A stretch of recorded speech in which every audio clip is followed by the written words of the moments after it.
All right. Good afternoon, everyone, and welcome. This meeting is now called to order. It is Tuesday, June 6, 2023. City Recorder Linder, will you please call the roll? Mayor Buck. Here. Councilors Raff. Here. Corrigan. Here. Wendland. Here. Boot. Here. Burdick. Here. And Councilor Councilor Afghan is excused. All right, thank you so much.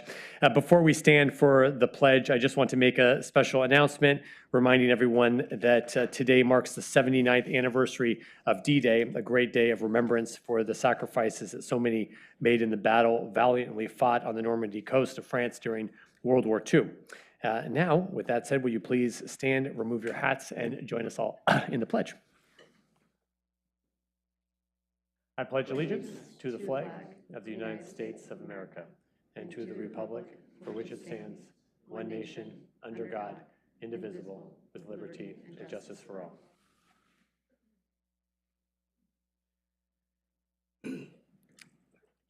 In June, we celebrate Pride Month, joining communities across the nation. We celebrated right before the start of this meeting outside with the raising of the progress flag, as well as a full reading of the Pride Proclamation. That signed proclamation will be posted on the website for those who wish to read it in its entirety.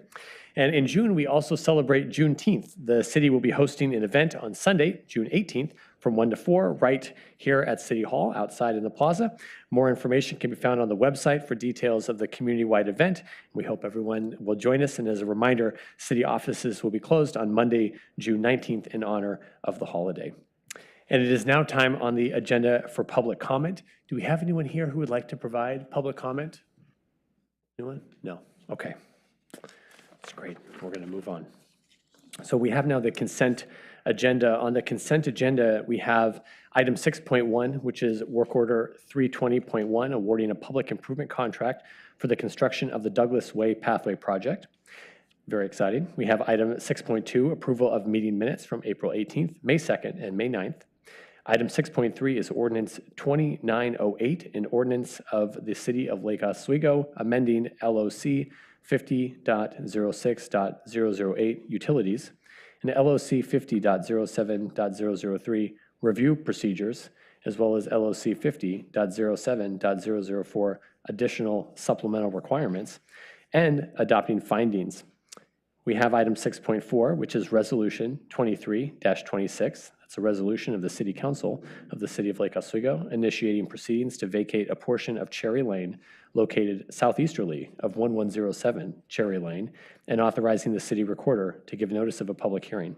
Is there a motion to adopt the consent agenda? Move to adopt the consent agenda. Second. Right. All those in favor say aye. Aye. Aye. Any opposed? All right, motion passes 6-0.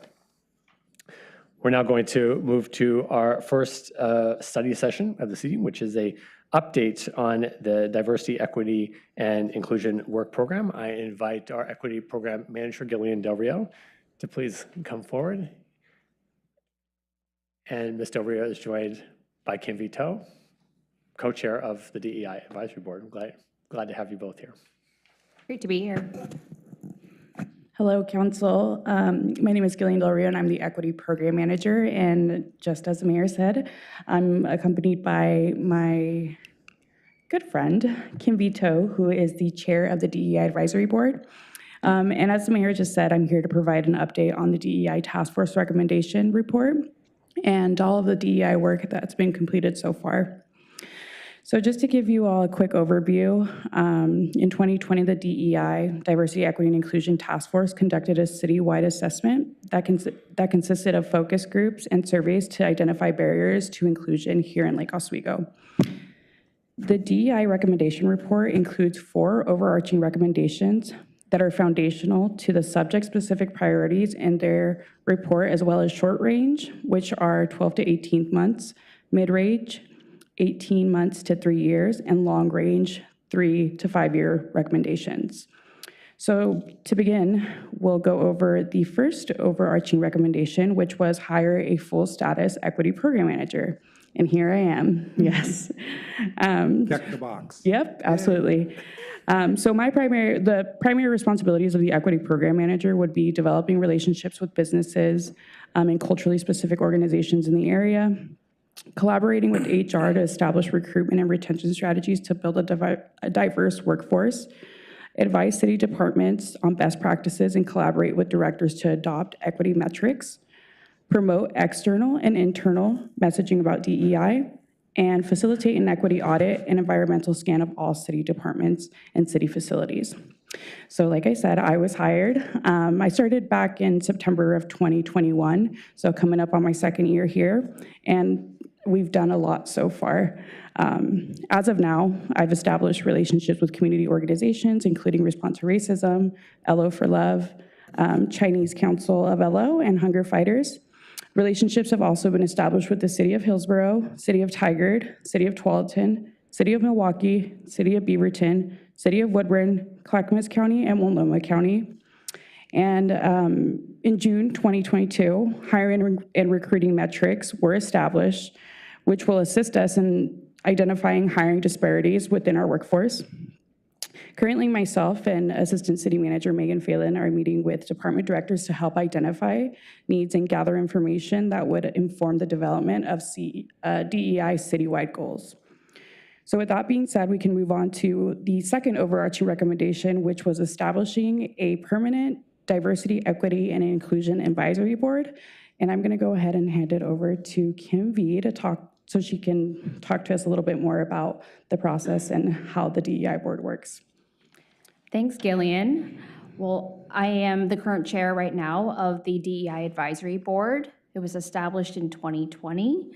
We just had our first interviews for our board this past week, and I'm just so enthusiastic about how much the board has grown and our reach, like within the city, and all of that. So just to give you all just an overall overview of what we've been doing and what's to come, I'm really pleased overall with the work of the board. I think it's been generally very positive. We've had substantial gains in the areas of making cultural events within the city just a regular event that the community can expect, events like MLK, AAPI Heritage Month, Juneteenth, and our newest one, the Cultural Exchange. Also, we've made some gains in the areas of community engagement as well, including finding ways to increase participation in boards and commissions. We're working on finding ways to engage with the public and encourage them to make more public comment and testify at meetings such as this one, just to get more community feedback. Like what Gillian said, we made a lot of inroads as well, just reaching out to community groups of all different backgrounds. And in the area of accessibility, made lots of gains as well with the hiring of the ADA coordinator. So I feel really, relieved to have her take on those reins for us. And then also working in the area of youth engagement and hiring, just as Gillian was talking about there. So overall, we made a lot of progress, been working off of the original DEI task force recommendation report. Obviously there's so much more to do. I think in the past 3 years, we've really focused on the low-hanging fruit, which is, some of those areas that I had just discussed, but, really going forward, working towards enacting more of the systemic, more difficult issues like within the city that, including HR, internal hiring practices, policies, that kind of thing. And I'm hoping too that in the future that we can, we expand our work on the board to the areas of housing and also community policing, which, as you all know, we started that effort, and I'm hoping to continue with it. So, yeah, and I'm here if any of you all have any questions, happy to answer them. Thank you, Kimby. So continuing on to overarching recommendation number 3, and that was actually developing a comprehensive training and development program for council staff and boards and commission members that supports the implementation of DEI strategies. So as of now, we've provided DEI trainings to various departments in the city PD, fire, library, the communications team, and the trainings were centered around cultural competency and the need for inclusive language, so how to write memos, using inclusive language. Also providing a DEI foundations training to our new hires during the employee orientation program.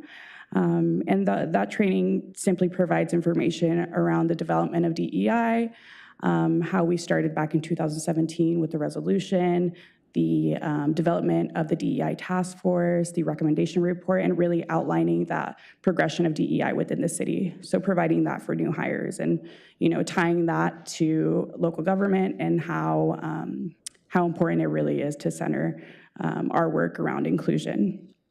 So the fourth overarching recommendation is sustaining and cultivating partnerships with organizations and businesses that support underrepresented communities. As of now, like I've mentioned, we've established relationships with local organizations such as Respond to Racism, LO for Love, Chinese Council of LO, and then the Hunger Fighters. But unfortunately, finding organizations that are culturally specific organizations has been difficult in Lake Oswego. I think we've kind of come to the consensus that they don't exist here in Lake Oswego, and unfortunately not in Clackamas County.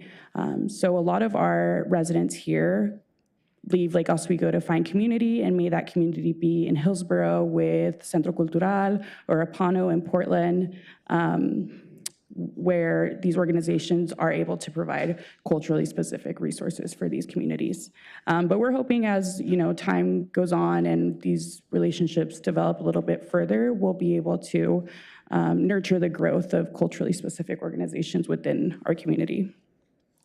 Okay, well, with that being said, we'll move on to the subject-specific recommendations, and we'll start with boards and commissions recommendations from the report. And these are just short-range recommendations from 12 to 18 months. So the recommendations were recruiting diverse applicants for boards and commissions. So what we've done so far is increase our outreach efforts that span outside of Lake Oswego, right? So making sure that we're touching base with these culturally specific organizations outside of our city and county. We have a lot of commuters that leave Lake Oswego for work, so we want to make sure that they're aware of the fact that they are able to serve on a board or commission here within the city. We've also sent advertisements and marketing materials to faith-based organizations in the area, as well as Washington County and Multnomah County. This year, the boards and commissions applications will include voluntary demographic questions in order to capture demographic trends and really identify missed outreach opportunities. Overall, a lot of, increasing in the outreach and advertisements of the vacancies on the boards and commissions has been expanded. Quarterly meetings with Youth Action Council and youth leadership committees have been implemented to identify areas of collaboration between the boards and youth. It was also a recommendation within our report that we really assess the needs of the youth in the community, which has been done through Youth Action Council and youth leadership. Also, the DEI Advisory Board was able to create a recruitment video for boards and commission that outlines the requirements to serve as a board member and the time commitments and other responsibilities.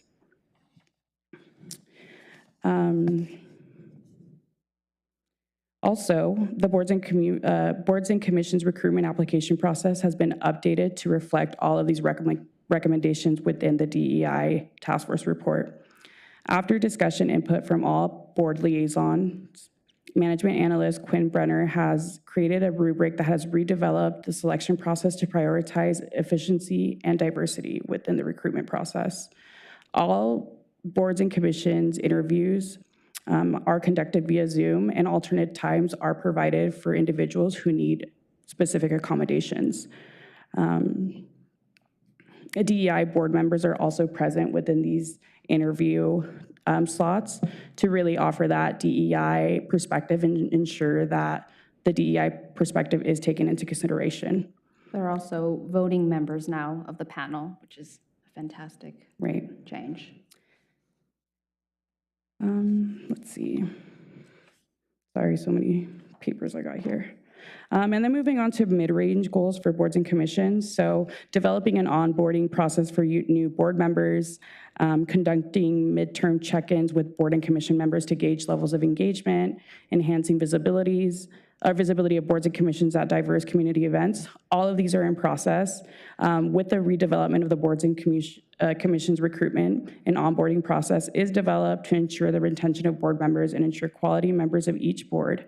In addition, a midterm check will be established to gauge the level of engagement.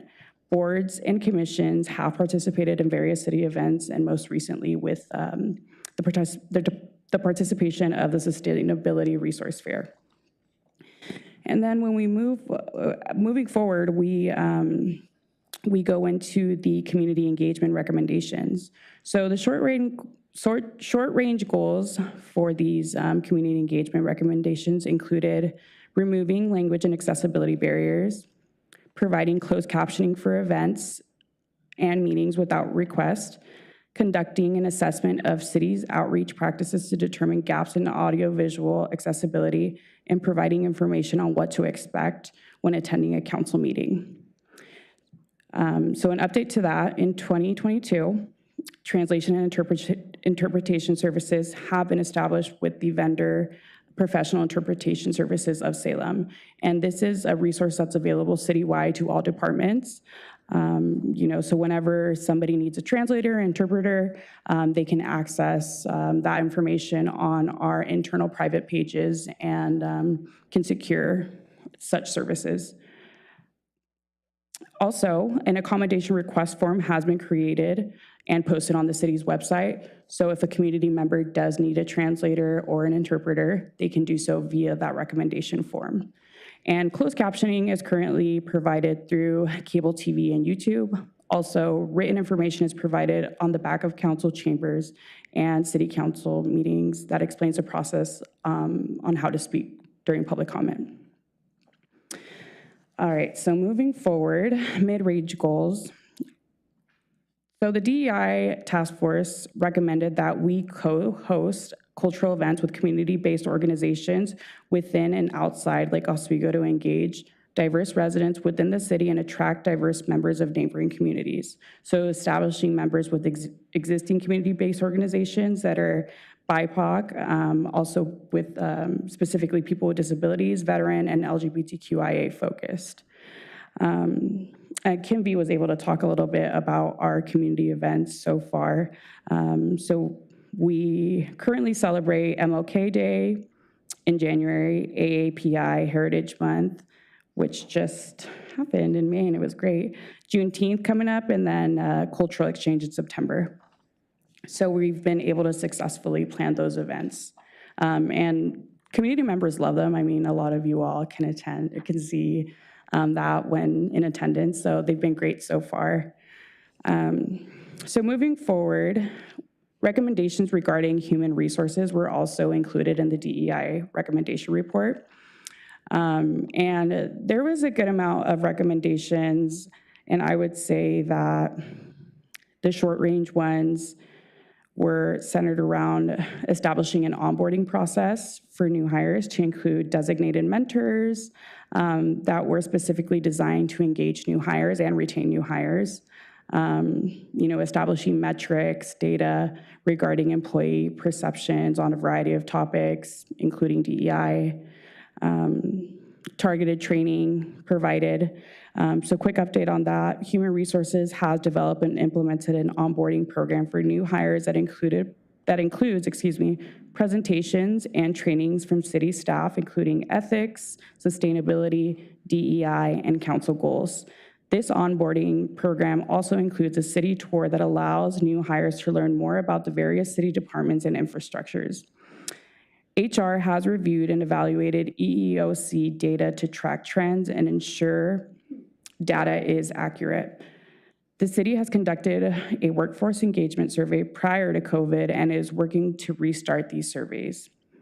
So those should be distributed later this year. Human Resources also provides bias awareness training to all individuals who will be serving on interview panels, for their respective department. So a lot has been done in the Department of Human Resources. Also, we've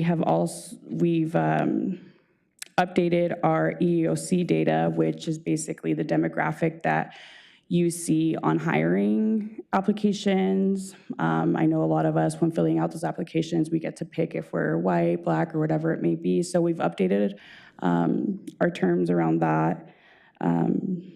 HR has also prioritized equitable job descriptions that aim to center the applicant rather than create more barriers to employment. And a really big step that we made within the city is creating an employee resource group for employees to foster the development of inclusion. The employee resource group discusses DEI topics and holds space for employees to come together and talk about their experiences within the workplace. So we have the employee resource group, but we also have the All Abilities employee resource group that welcomes employees with various disabilities. That was started by our ADA coordinator, Kelly Bird, in January of this year, I believe. Let's see.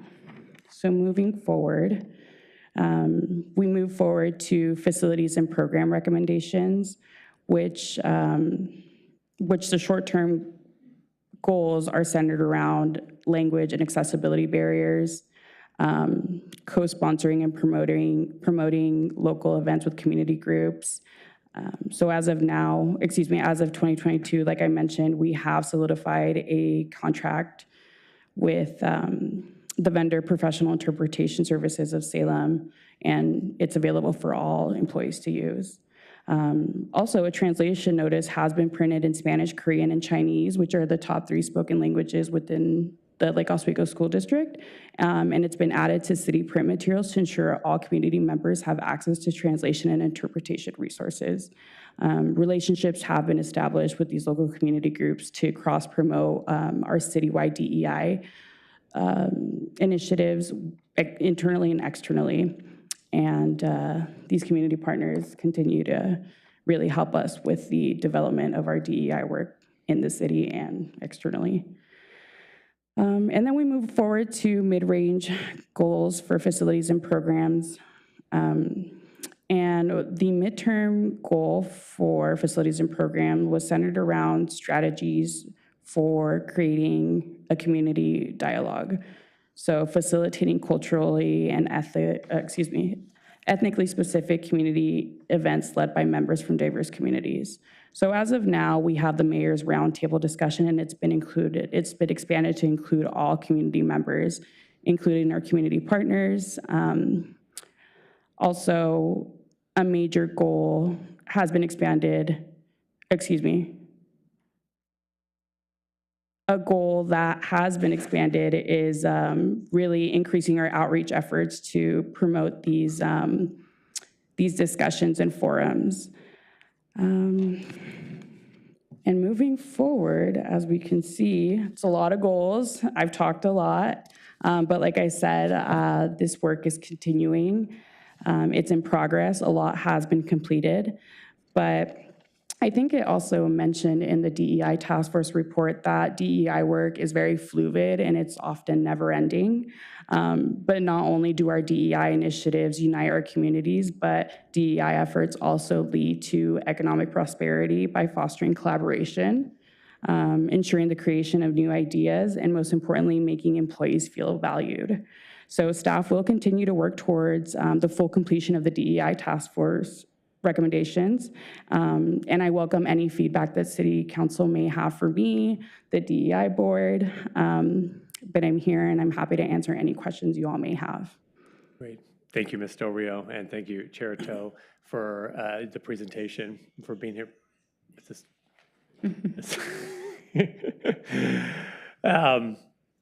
While my colleagues are thinking of questions, I want to kind of make an observation. That one area that we've kind of stepped into that I don't think the city has before is that area of the work environment, the supportive work environment for the for the workforce here at City Hall. And I think that's been, at least I was a little uncomfortable given the dynamics of us as a council and, always cognizant of the city manager and her important role as the chief executive of the city. And for the first time now, we have community members engaged. And I know the council also wants to be very supportive in that way without overstepping our bounds in supporting that work environment. So I think that's a good dialogue to continue. But the work in having our neighbors so engaged in creating that kind of work environment that's going to attract and retain that great high caliber of employees and increase the diversity of those who are serving the residents is critical. But it's a new thing. So I just recognize that, it's a little outside the comfort zone and in the council world, but very important. I was curious, so in your role as the equity program manager, I hear you having playing an important role internally, supporting the team of the hundreds of people who work here, so no small task there. Right. And then this outward-facing role, also supporting the community, supporting the DEI Advisory Board. How much of do you feel like that's a 50-50 role? Do you feel like most of your time and energy is spent internally focused? Like, give us a kind of idea, day in the life type. Right. Well, I think in a perfect world, it would be 50-50, but with the start of, my time here at Lake Oswego, I believe that the majority of my time was really dedicated to developing internal relationships with different department directors, my colleagues, and trying to assess the DEI, scope within the city and seeing what people understood about DEI, what did DEI mean, for example, in parks or library. I would say that those two departments are champions of DEI within the city. But it's hard to say because also a lot of my time was spent with community members and developing that trust and relationship with organizations, but also individually with my DEI board members, right? Kind of guiding them through the goal setting process when it came to council goals. So I would say that maybe it is a 50-50, but I feel like it was kind of 100-100 because I was really busy all the time. Yeah, and just to give some clarity, I'm one person in my job, and in a lot of other cities and jurisdictions, there's entire departments dedicated to this work. Mm-hmm. So I can say proudly that I've accomplished a lot, but I know that the work is going to continue to evolve just as our community evolves, just as our workforce evolves. So I'm here to adapt to those needs. But maybe, I don't know, maybe in the future we'll expand to a department. Well, Gillian, if I could just comment on that, I don't think it's a bad thing that maybe the majority of your time is spent working internally, just because as coming from a community organizer, we're kind of the folks that are boots on the ground, and we're so thankful to have you as our foothold in the city. And for so many of us doing this type of work, we're really trying to not just do the obvious cultural event type of things, but really enact long-lasting systemic change, and that can only happen if we have someone on the inside who is working hard on that. So don't feel bad about it. From my perspective, that's a good thing. Thank you. I know it. Lake Oswego, we're fortunate to have you doing one big. Right. Big job. And in Clackamas County being a county made up of cities, smaller cities, all of us, Lake Oswego being the largest, and, we're a small city, they don't all have the resources, to have an equity program in office at all. So we're fortunate in that regard.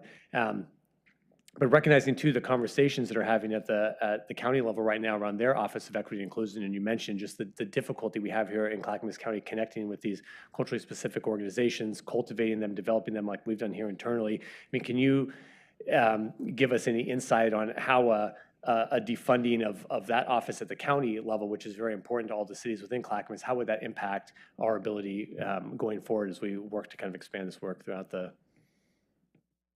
Good question. I would say with the defund, if it were to happen, defunding that department, not only would it send a message to the community that the work isn't a priority, but I think also it takes away a lot of internal support for,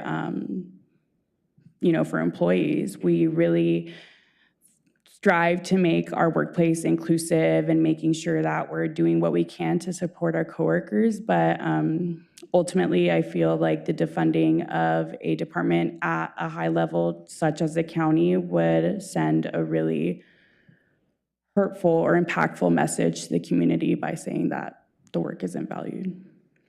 Okay, thank you. I had just a couple thoughts as we go forward. I know one thing, well, first of all, I wanted to give compliments to the DEI Advisory Board and Ms. Del Rio for their work with Mr. Bruner in this recruitment process. We are obviously going through board and recruitment interviews right now, and we have had very positive feedback on how that's going. And the way that Mr. Bruner's organized, the whole thing has just been fantastic. I mean, really, it's great. The professionalism is through the roof. One thing we've been talking about is adding some good feedback we got from youth. So most of our advisory boards have 2 youth, and they like having the 2 youth. But we have, I think, just a couple. They have one youth, and I think looking at adding as we go through that process a second youth. They like if they're there by themselves, it's having at least one other student with them. We get feedback that makes a big difference. And then the potential for perhaps, so one of the questions we asked folks who were applying this year was around what the work of the committee, the advisory board they're applying to, how it can support the DEI efforts throughout the city. And I found that was a difficult question, for some people. And I thought, well, what's a way that we can go and have conversations with these different advisory boards? I don't know if there's a way and I know that many of them expressed interest in working with the DEI advisory board. If there's a way to connect with those advisory boards throughout the year to explain how the work that they're doing, help them make those connections, how they're creating a more inclusive community and helping the council work towards its goal of providing equitable city services to all residents. I think just making some of those helping form those connections as they're working on their work plans, I think would be great if there's the ability to do something like that. I know that's a big ask. That seems like a sentiment that was expressed at the Boards and Commissions Summit, where every single board or commission said that they wanted to find ways to inject equity in the work that they were doing, and they really just wanted some free consultation. A few of the boards have actually reached out to us and presented at some of our meetings, and it's difficult just with everyone being volunteers and having the time. I mean, like even parks, like that department, I don't even know where to begin. So, but the work is ongoing. Thank you. It's great. Yeah, Councilor Winland. Well, I was just going to echo the mayor's comments. I think you're the energy behind culture change that we need to have in the city. Also, I think our executive staff are really the ones who need to make sure that they're the ones that are leading the charge and help you and support you in everything that you're doing. On boards and commissions, I think it did go so far, it's going very smoothly. I know one of the concerns early in this whole process was the types of questions and the way that we were maybe figuring out how to interview people and so on. Have you guys seen a change for the better in the last couple years? I know you guys were going to report back at some point and say, hey, you guys are here and this is where we want to be. That might be helpful after this round with your group to say, hey, are we making improvements or are we still standing still and treading water?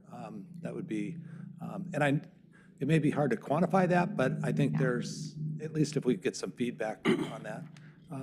The other thing, I guess, if I were to spend time, which I think we have fabulous outside partners that have lots of energy and obviously they want a ton of your time, but I would say that the biggest challenge that we have is the 385 people that we have working here, that we need to get our internal house calibrated correctly, because I think that is a reflection, and then that is what I think will be the lighthouse sort of what you might say to show us as a city of what we're doing and so on.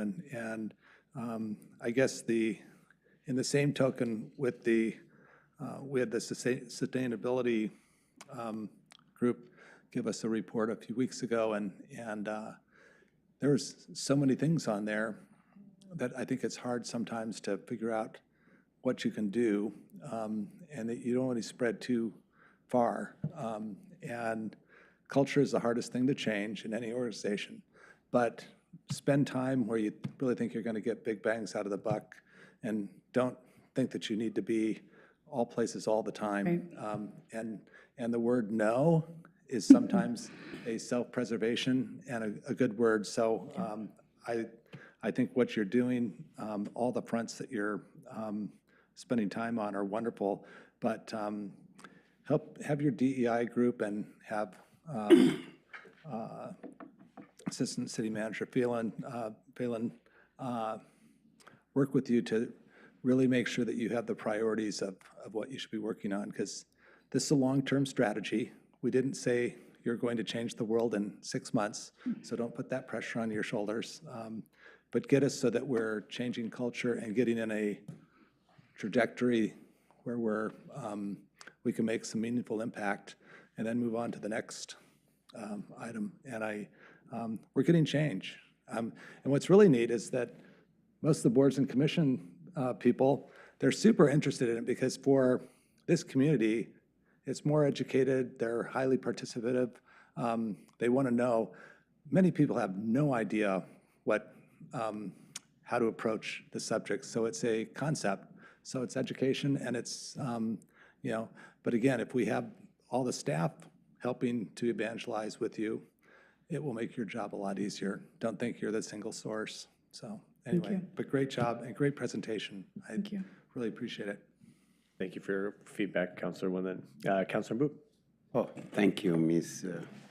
Del Rio. I think you are doing a great work with my friend Kimvi. And I was member of the first task force that was put there, and I know the work folks were doing. And, we should be proud of our city, of what we're doing here. It's difficult. If we compare to our big bosses at the county, what they're doing it's just like we have to call things. It's shameful that they even think of defunding anything.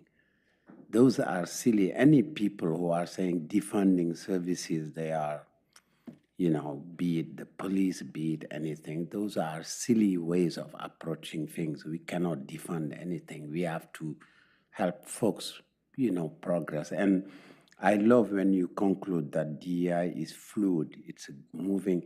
It's so fluid that it's not only when we talk about access, inclusion, it's not only like when you say we are interpreting, we will, with AI, the way we are heading, in 6 months, even the world, there will be major changes that's gonna happen. How many of our population are literate in terms of numeric, like we call it, like in terms of internet, in terms of artificial intelligence, and those will be your work. So it's a very fluid, access of information. So this is a job that's very serious, and starting it now, it means we are in a good place, and you should be proud of what you have done. Even today, the things happen here, having the progress flag, flying over Lake Oswego, and in 2 weeks having a mural with a woman and a woman of color. Those are things that are amazing, that are like things that we can say that it's achieved. Maybe we've made progress of like hundreds of years even. If you compare, but there were, not a very distant past, we would never think of that. That lady who was talking about how her life in Oregon here, not long ago, 1957, 1976 was not a long time. So you just put that perspective that you are doing the good work. And when you do the good work, you always think you're not progressing. But at the end, when you look, you say, wow, we've achieved. And that's why I want to talk and say thank you for your work. And thank you for the city manager and all those folks, the mayor. You have folks who are supporting you, you know, and that's the council. We are all here to support your work, and you will be successful, that's for sure. So. Thank you. Yeah. Thank you. Thank you, Councilor Boop. Councilor Burdick. I first just wanted to thank you both for all of your work and everyone who sits on the committee. It's really, I think, amazing. There's still so much to be done, but I think we need to acknowledge, as you have done tonight, how much we have accomplished. And I'm seeing, you know, one of the small steps is when I'm on sitting in the different boards and commissions meetings, I think people are starting to have a different mindset and they're asking different questions. And for me, I'm finding that really exciting, and this stems from your work.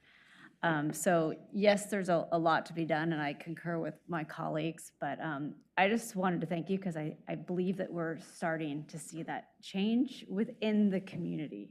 And it's not going to happen fast, but it is happening. And I also want to just kind of concur with my colleagues that it's okay if you're focusing internal as well.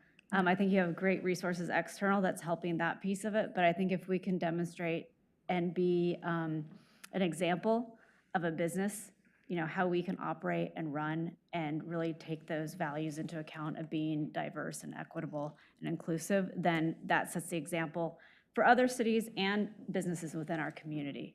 So it's really important work that you're doing, and you're doing a great job. And, you know, again, thank you to both of you. Thank you, Councilor Burdick. And Councilor Corrigan. So I want you to know that you are making a real difference. You made the comment about Parks Board, there's so much going on, and there is so much going on. I sit in on the Parks Board meeting, and I wanted you to know that after they met with you, they came to you and asked for advice. They made a decision to start their own DEI committee, and currently they realize that they have a lot to deal with. So they made the decision that they would start with studying how to improve access for low-income individuals to all the programming that they offer. So I want to say thank you. You are making a difference. Keep going. We really appreciate it. Thank you, Councilor Corrigan. All right. Mr. Rio, Chair Toad, thank you again for being here. Thanks for the program update. We are here to support you in the work. We appreciate you and all the good work you're doing. Thank you. Thank you so much. Thank you all for your support. Thank you. Next, we move to council business, and we have we're going to hear a presentation on a very exciting Parks Plan 2040 as we update the big Parks Plan and the System Development Charge Methodology Update. Kira Hagert and in the wings, Director Anderholm. Too shy to come forward. Yeah, he's Ms. very Hagert, we're shy. glad to have you here. Thank you so much. Thank you. Well, good evening, Mayor and councilors. I am very excited to be here tonight to share with you the work that we are about to embark on to update our Park and Recreation System Plan, also known as Parks Plan 2040. Can you guys see the PowerPoint on your screens? No. Oh. Okay. There it is. So on the screen here now, as you can see, why do we system plan? The purpose of system planning is to take a comprehensive look at all of the things that our department offers. And this is not just the built environment, our parks and facilities, but also our recreation programs like our classes and our camps, our events like the AAPI celebration, the farmers market, services such as Meals on Wheels. All of these things work together to serve our community, and this plan offers us a holistic view of how that's working and where we are now, where we want to go. So we'll also be using this process to make sure that what we're investing in the future aligns with the community's priorities. And I loved hearing from Gillian and Kim V about having a community dialogue, because I think that's what we really want to do here related to parks. The key to making sure that our investments are in alignment with these community priorities is going to be making sure that we're carrying out a community engagement plan and process that is equitable and inclusive. We know that there are some voices in this community that haven't been reflected in previous planning efforts, and so we want to work to make sure that those are captured here. And finally, we do not operate in a silo. The community experiences parks and recreation is just one element of the sort of larger public realm. And so for us to really be effective, we need to make sure that we are integrating parks and recreation in with other facilities, utilities, programs, and services that the City of Lake Oswego and our partners offer. So this project is really an opportunity for us to collaborate with other city departments and also partner agencies to do that. This is Parks Plan 2025, which I'm sure you've all read cover to cover. Parks Plan 2025 is our current park and recreation system plan. It was adopted way back in 2012, and now 2025 is less than 2 years away, if you can believe it. So this plan has done a really great job of guiding our department through the last 11 years, but I put the question on the bottom up here as a joke. What has changed since 2012? A lot of things have changed. And that's why it's time for us to revisit and update our park system plan. These are our goals for the plan, really just the objectives of what we really hope to achieve with this process. The first is really to establish a community vision for parks and recreation in Lake Oswego through the year 2040. That's why it's called Parks Plan 2040. We also want to assess our current system and identify any areas where there might be gaps in our services. Maybe that's a physical gap, like some neighborhood that doesn't have access to parks near to their homes, or it's a barrier to accessing programs like Councilor Corrigan was just talking about. And then, of course, we also need an action plan to implement that and achieve this vision. And that will be developed through a set of goals and policies, recommendations, and implementation strategies, and then also a prioritized project list that will inform our capital improvement plan. And how do we pay for what we need? Well, that's why we're also asking the consultant team to review and update our park system development charge methodology, which I will talk more about later. This is our kind of high-level timeline. This project is going to be a multi-year planning effort, and pending your approval, we're ready to hit the ground running this month with looking to adoption in early 2025 for the final plan. But between now and then, we have a lot of work to do. There are 5 key steps in the process, which I will talk about more in a minute, but I first want to bring your attention to the long green bar on the bottom here. Community outreach and engagement is going to be a huge component of this project, and it's going to last the duration of the entire process. What we have realized is that nobody knows more about how well our facilities and programs are serving the community than the community. So the feedback that we hear from the community will inform every step in this process, starting with the goals and objectives, all the way through to defining our projects and developing our recommendations.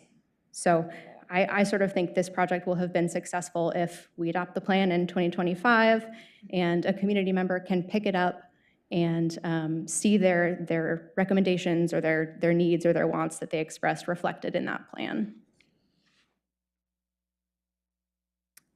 These are the things listed on the screen here are some of the tools and strategies that we're going to use while we engage with the community. The goal of using so many different approaches, it's kind of a scattershot approach here, is to make sure that everyone has the opportunity to share their feedback in a way that works for them and is comfortable for them. So we know that some people prefer to give share their opinions in person. They like the face-to-face interactions. So we're planning a couple of citywide events, like open house events, as well as tabling at the farmers market, at our cultural events, at our summer concert series, and doing some sort of neighborhood-specific outreach by setting up pop-up tables at parks in each neighborhood in the city. We're also going to be holding focus group meetings to gather feedback on local interests, and we'll have those conversations with groups like our Park and Natural Area Friends groups, local advocacy organizations, youth groups, natural resource and sustainability groups, sports leagues, sports clubs, and people whose voices have been underrepresented in the previous planning efforts, like low-income families, people with disabilities, and people of color. For people who don't have time to attend in-person events or they just prefer to share their input online, we'll also have a couple of citywide surveys, including one that's going to be a random sample survey conducted by a research group who's part of our consultant team. We'll also have an email list for people who want to be kept informed that way, social media posts to let people know when there's stuff coming up that they can get involved with. And of course, we will maintain a project page on the city website. We're going to use advisory committees to guide this process. We plan to form a community advisory committee to help guide and ground truth the project from the community's perspective. So we'll be inviting representatives from other advisory boards in the city to make sure that their interests are represented. So that's like the Sustainability Board, the DEI Advisory Board. And then we'll also be recruiting 6 or 7 kind of at-large community members to sit on the committee. So if anyone's in the audience who's interested, we'll be recruiting for that in a couple of weeks. And that group will meet up to 7 times throughout the process to inform the plan and make sure that it reflects the community's interests and priorities. The Parks and Recreation and Natural Resources Advisory Board will also play an important role in this process. They're going to be serving as more of a technical advisory committee or a steering committee for this project, and they'll be the ones who actually help us shape the project goals and recommendations to council. So I'm going to kind of cover quickly the key steps in the process, starting with background.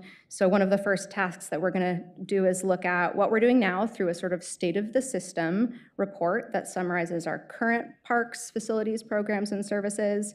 Then we'll take a look at who we're serving and how that might change in the future based on population projections and demographic trends. And finally, we'll look at how other communities are doing it by looking at local, regional, and national trends in parks and recreation. The next task will be to develop a level of service standards, which will help us determine how successful we're being at serving residents in terms of access to parks and facilities. So a lot of times these are expressed as like X acres of parkland per 1,000 residents, or access to parks within half mile of most homes or something like that. So it's a standard that helps us set a metric for whether or not we're being successful. Our consultant team is going to be using mapping tools such as equity index mapping, both to inform what those level of service standards should be for Lake Oswego, and also to identify where the underserved areas are. So those are like geographic areas of the city that aren't meeting those thresholds that we establish. And the outcome of this work will be a set of recommendations for how we can fill those gaps. So depending on what we find in the analysis, this could be done through increasing access to our existing facilities or improving our existing facilities. It could be acquiring land or building new facilities, or it could even be partnering with other agencies who offer similar services. So there's depending on what we find, there are a couple strategies there. We'll be taking a similar approach to assessing our recreational programs and human services by identifying unmet needs and then making recommendations for how to fill those service gaps. And again, things like new programs and services, or could be removing barriers to access to the programs and services that we already offer.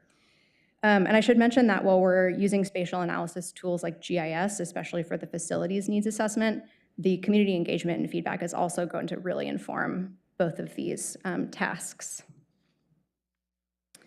And finally, for the needs assessment, they're going to be looking at the sort of overall operations of the department using community feedback and national benchmarks to determine if there's any improvements that are needed to our operations, maintenance practices, and kind of overall organizational structure. And again, taking into consideration if they're recommending that we build a bunch of new facilities, obviously that's going to impact our operations. So we want to make sure that all of the recommendations are coordinated.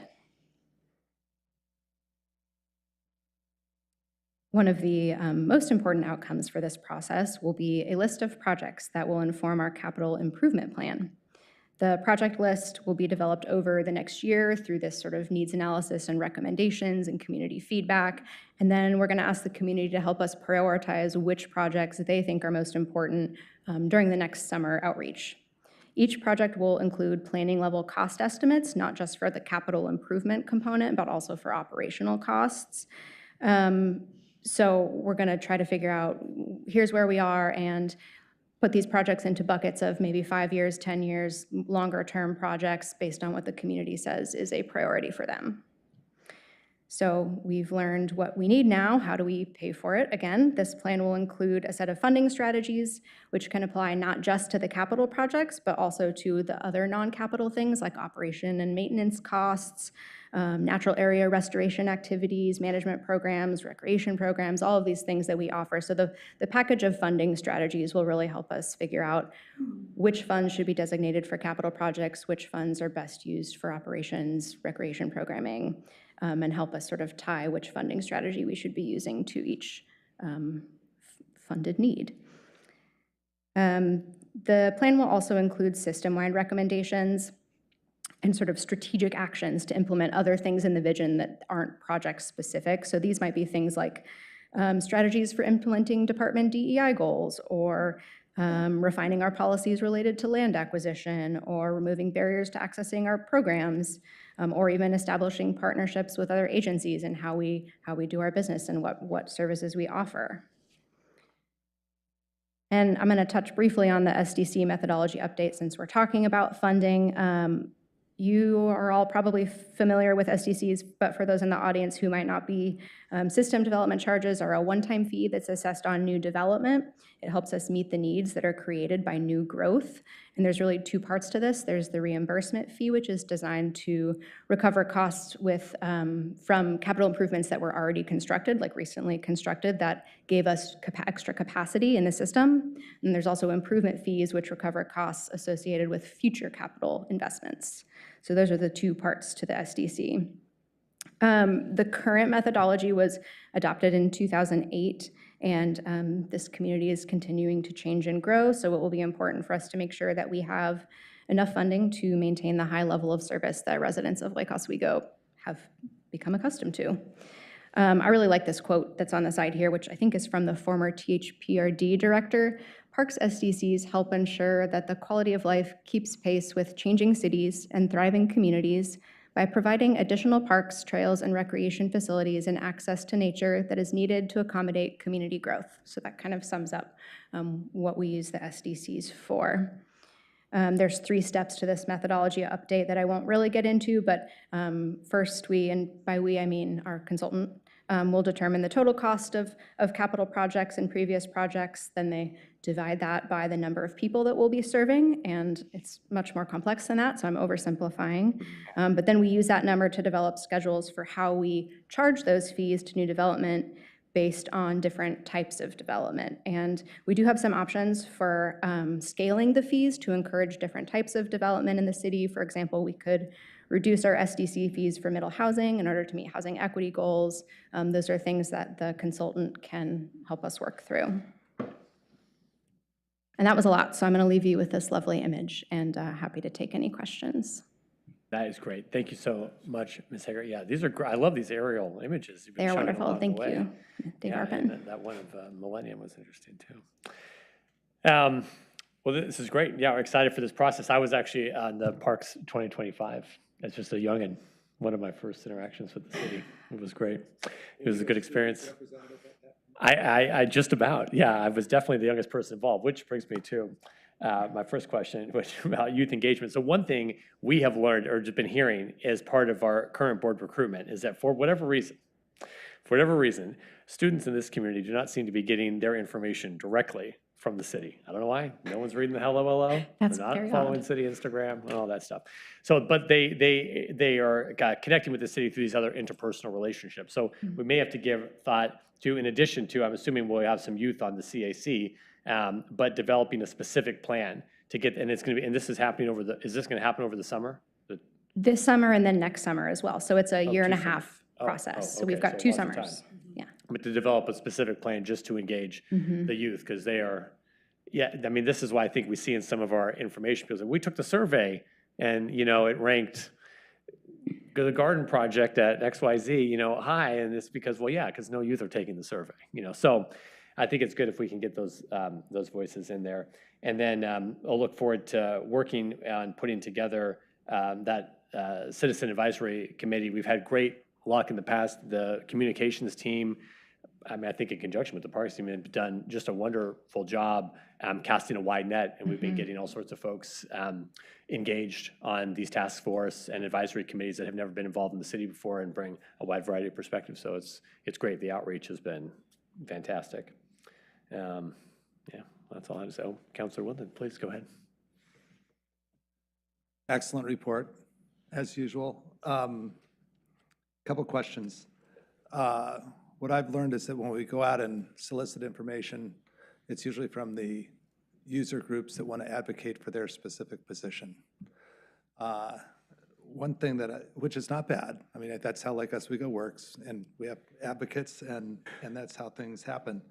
But it would be helpful maybe to have, as part of this consultant group, do a statistical polling or questionnaire that is the non-biased to get collection of information. And I don't know if that's in the plan or not, but something, you have to pay for it, but I think it's worth it to find out what the temperature of non-soliciting, advocating people that have kind of a horse in the game, you might say. Sometimes we don't reach those people, or people just are not interested in giving their opinions maybe until, I don't know, maybe they're just not plugged in. But I also think that we can get a better statistical analysis that's more, you know, if we want more of a youth voice, or if we want younger families, you know, sometimes, and I've heard this from the school district as well, they send out every week all these things that the parents are supposed to read and respond to, and they don't have a really super high success rate as well. So it's, I think by going out and paying somebody to actually get information might be one. The one thing that I don't know how this works, because it's going to be a timing issue, is LORAC is coming online about the time when we're going to be concluding this up. And I don't know how we can get that information in when you're looking at the human part of it, the programming and so on, from how that is going to change the mix of, you know, the services and things that we would be offering, or how that would be incorporated in, because it's going to be about the time that we open it. It's about the time that you're going to have a completed report. So I don't know how we get that, but I do think that that's a integral part of services that we're going to be offering, and certainly having feedback on how to use that facility to the best of our ability is probably important. I don't know if we're working on the parks part with the correlation with the, is it the natural resources plan, or the, what are we calling it, the tree? The habitat The management plan. habitat, okay. Yeah. Or urban community, the urban community forest plan. Somehow we need to have some correlation of effort there so that that's incorporated. And then the last part is on fees, the SDC. You're looking at reformulating a totally different model. Is that kind of the idea? But just for parks, just the parks SDCs. So we have transportation SDCs, water SDCs, but yeah, we're looking at a methodology update for the parks SDCs. But aren't those only assessed when we have new building? Because I'm worried about our SDCs, because we just don't have a whole lot of extra acreage in Lake Oswego to go out and charge. So even if you come up with this nifty calculation, we may not have SDCs to pay for. I mean, does that make sense? Yeah, it does. I do think, though, they'll also be identifying additional and new capital projects that are probably tied to growth. And even though we don't have a lot of vacant land, we are still seeing a pretty healthy pace of growth, new population coming to the community. And so you're going to have probably projects in the plan to serve that growth, and then you'll have the growth to help pay for the new demand.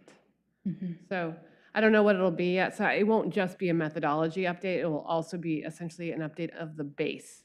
Like, what's the base that we're charging to build, right? Because that's the whole idea, is it's a capital plan that articulates what do we need to build in our system. So. Okay. And our consultant is familiar with the kind of unique context that Lake Oswego is in, where we are land constrained and we don't have 10 acres for a new housing complex.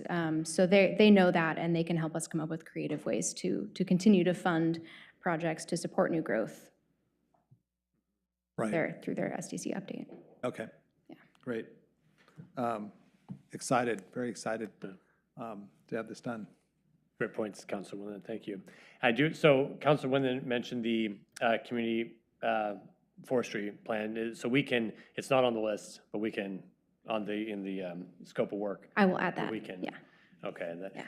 and that, you know, these consultants, they have the expertise to work and craft that side, just not the active recreation side, but the natural resource side of the parks, yeah. Okay. Okay.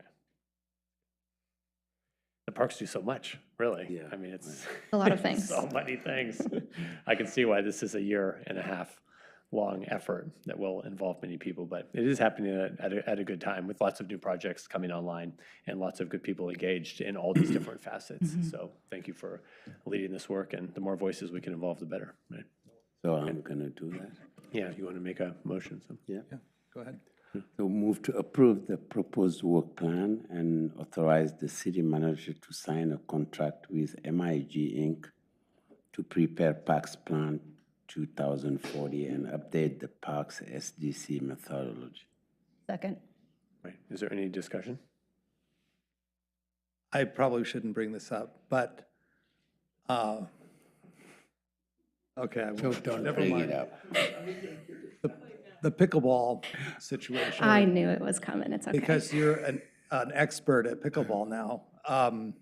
I guess it's, is that going to be incorporated in all of this? Separate chapter. Yes, as Separate- directed. Yeah, volume, book? Yeah. Yeah. Okay.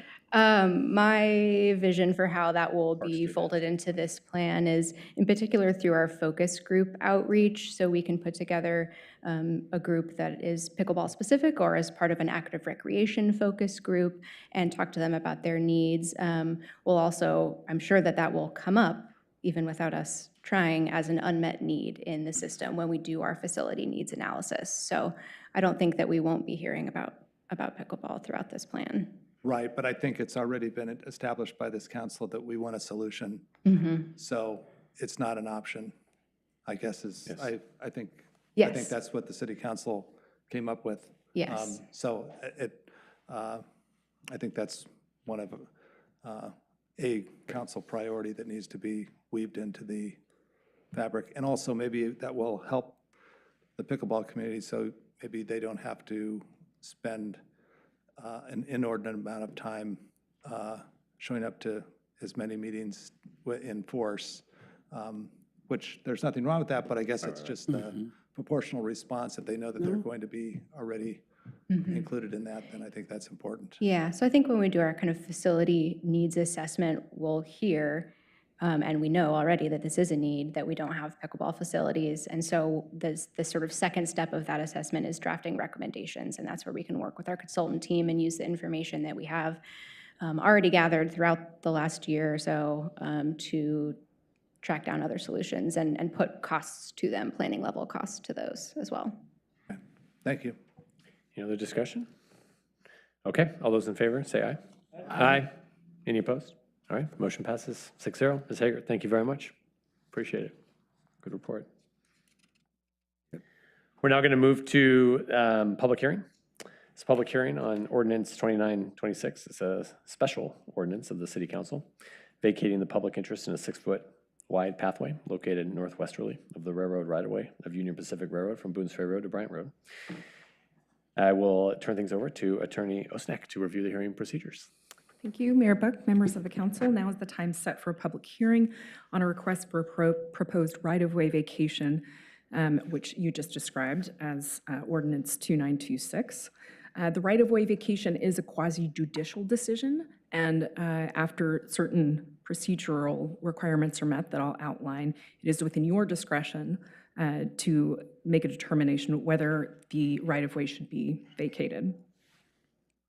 The decision to approve the right-of-way vacation must comply with Oregon Revised Statute 271.130, and that statute generally requires notice of this public hearing, a consideration of whether the owners of a majority of the area affected have objected in writing to the vacation prior to this hearing, and whether the market value of a non-consenting abutting property owner's property is substantially affected by the vacation. The public hearing process will begin with a presentation by staff, by Director Rooney. Testimony that will then be received from the public in the following order. First, persons who are in favor of the vacation. Next, persons who are opposed to the vacation. After that, persons who are neither for nor against the vacation but wish to comment on it. And then in conclusion, we will have a rebuttal by Director Rooney or staff. For the staff presentation, after the staff presentation, the time for persons testifying is as follows. There will be 10 minutes for any representatives of a recognized neighborhood association, homeowner association, government agency, or other incorporated public interest organization, and 5 minutes per individual. Those time limits will not include time taken up by questions from council or responses to those questions. So at this point, I'll ask if there are any ex parte contacts, bias, or conflicts of interest that any counselor wishes to declare at this time. No. Seeing none, then let's have the staff presentation. Good evening, Mayor, councilors. I'm Erica Rooney, Public Works Director and City Engineer. Before you again this evening is Agenda Item 10.1, Ordinance 2926, regarding the public hearing for right-of-way vacation of a 6-foot pathway strip.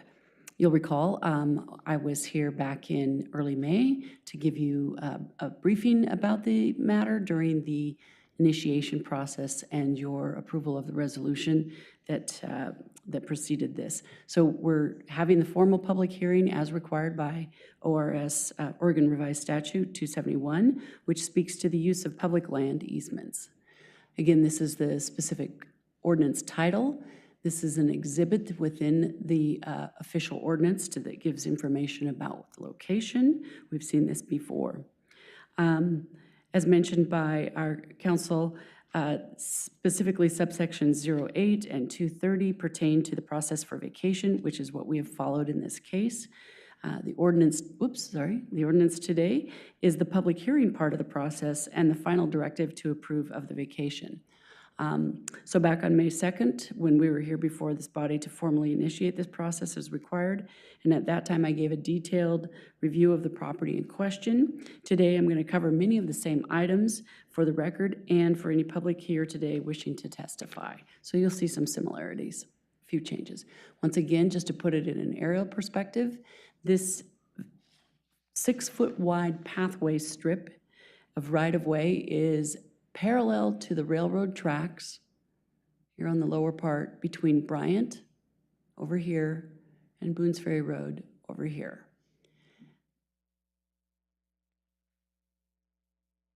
Wow, that's sensitive, excuse me. There we go. The history again, the first few bullets on here is history that I shared last time, but I think it's worth repeating so that we're all on the same page.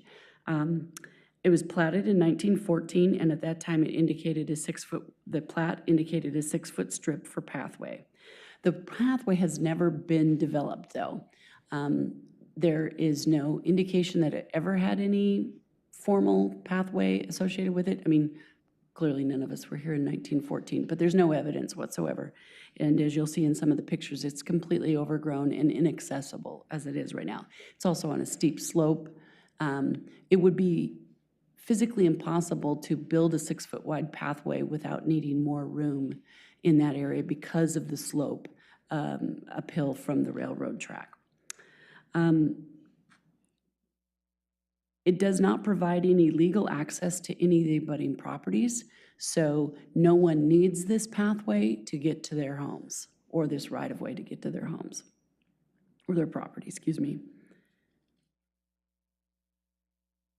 The impacts are on individual properties. It does change their buildable area in that, for instance, if the property is now 20,000 square feet, which many of those lots are, this will increase it by a 6-foot wide strip by 100. And in some cases, as I'll allude to later on, it's about a 2% increase in total area on average. Each property is different because not any two properties out there are the same size.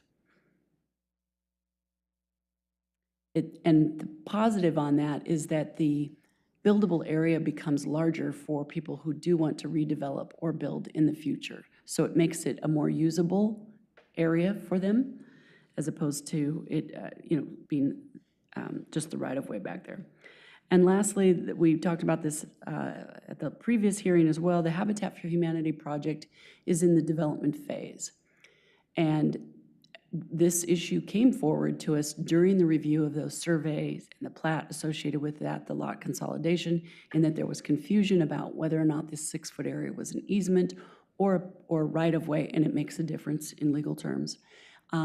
We wanted to get this cleared up because there had been conflicting surveys in the past. We did the deep dive. I told you about that last time.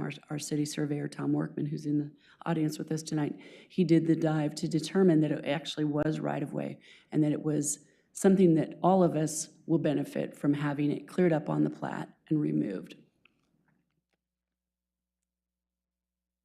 So again, the location, this is Boones Ferry Road, this big angular road strip here.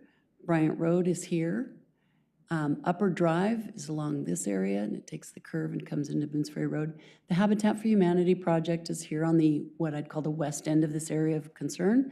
And then the right-of-way that's going to be vacated, or proposed to be vacated, is the yellow strip on here. It is on the backside of a total of 15 different properties.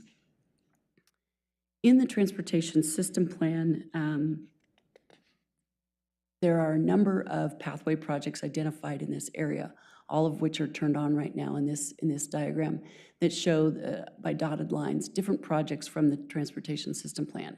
The future pathway plan for the TSP for this area is actually a large regional rails to trails plan, sometimes called surf to turf, or turf to surf, either way.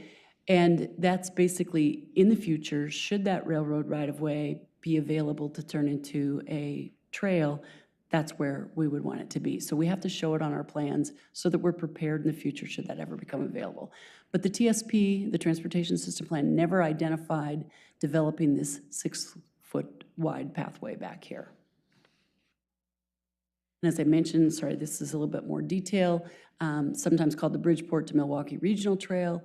It's for, what's in our TSP is project number 35, and it's for a feasibility study to look at a bicycle and ped trail. But we're going to do that in conjunction with something that, this would be a metro level effort to develop a trail system that goes, Tualatin, Lake Oswego, Milwaukee, or up Highway 43 into Portland. There's a lot of people involved, and we would be a partner in that effort should that come to fruition. Like I said, we have it in the TSP for the future so that we can participate and potentially receive funds, outside funds, to assist us with that if necessary.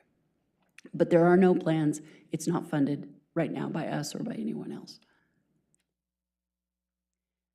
Just as a reminder, when we talk about what's out there today, it's nearly impossible for anybody to find this right-of-way without an official surveyor at hand with you because it is completely overgrown.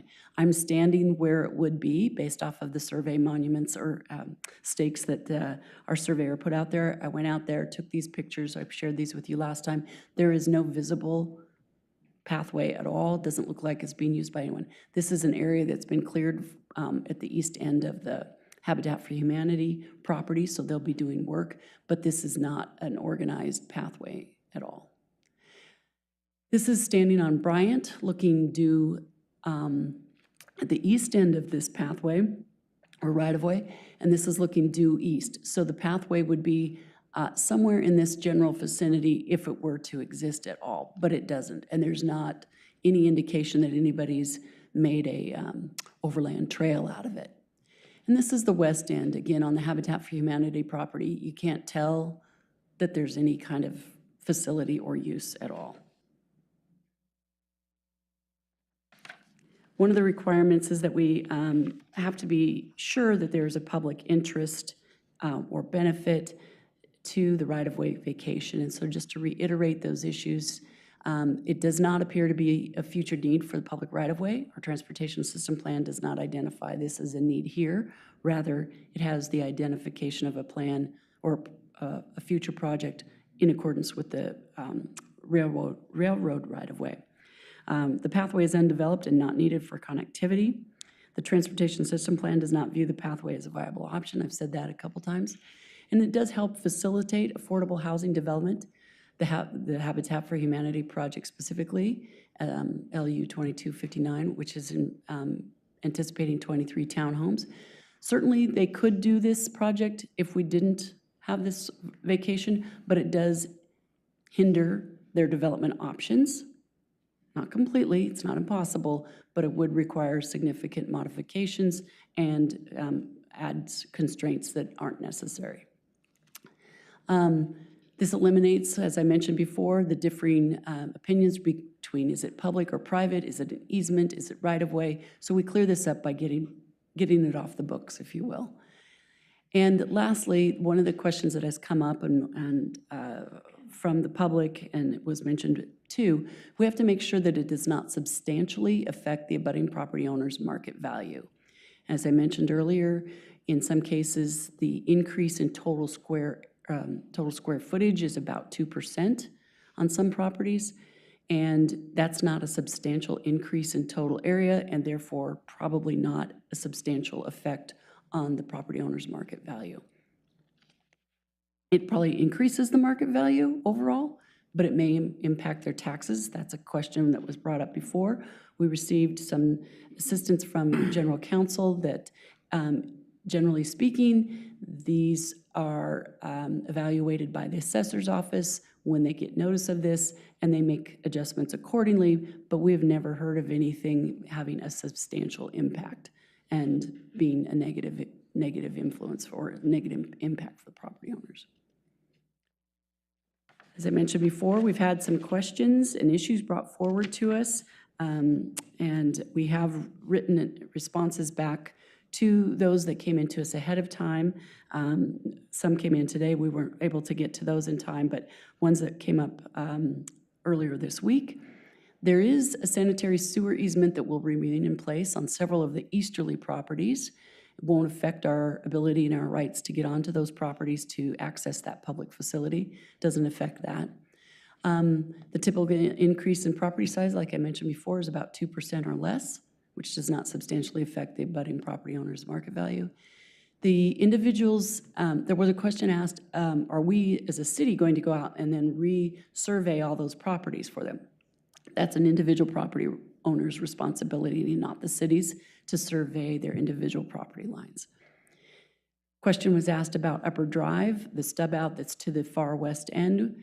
That is not going to be developed at this time. We're going to wait till the Habitat for Humanity finishes their development work, see how that all blends in with the situation out there. And then, if necessary in the future, the city could entertain the idea of vacating some of Upper Drive. We own the property to the north of there. Sorry, this probably doesn't make sense till I point to it.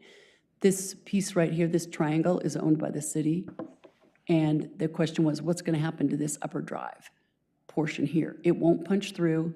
This will be, we have to wait and see how the Habitat for Humanity development occurs as to what we're left with there. But there's a number of utilities that go through that area, likely not to be vacated anytime soon, but we'll keep an eye on it. Go back to the questions, pardon me.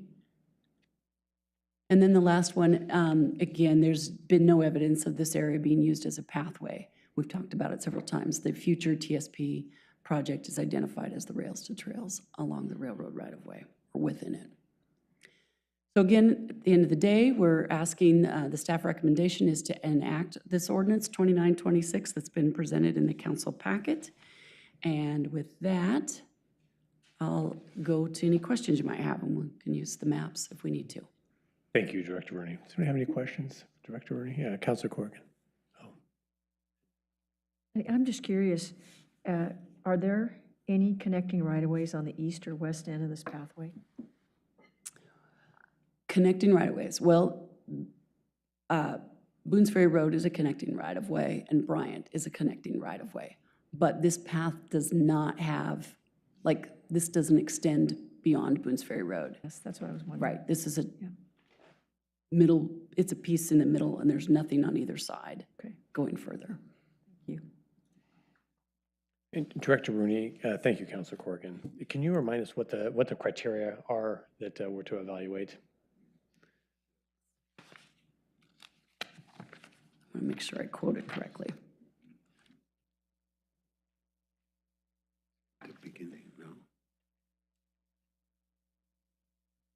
So we also look at, I'm going to go back to it. Let me see if I've got it here.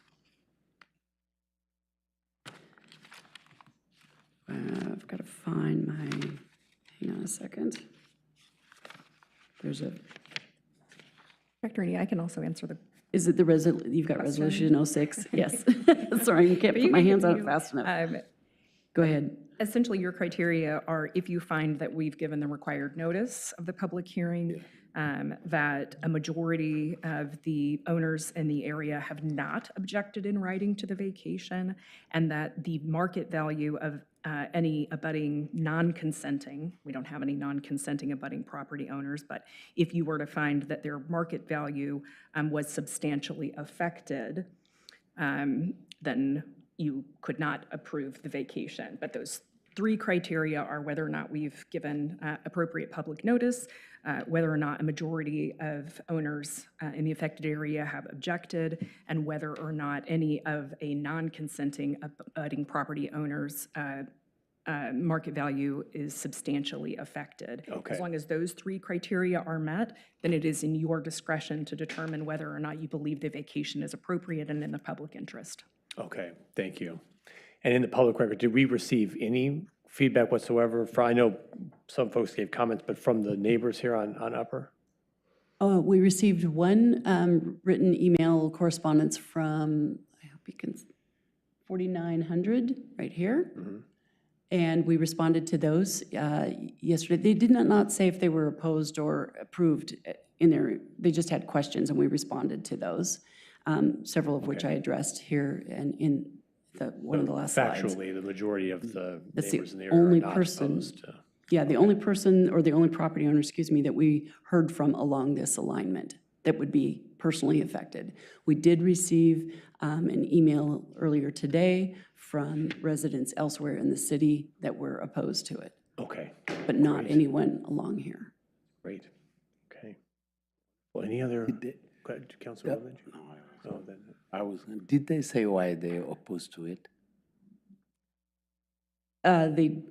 They differed in their opinions about whether or not it was a public need and various things. I believe they'll be here this evening to testify. Okay. So we can ask them. Thank you, No, Director. Thank you.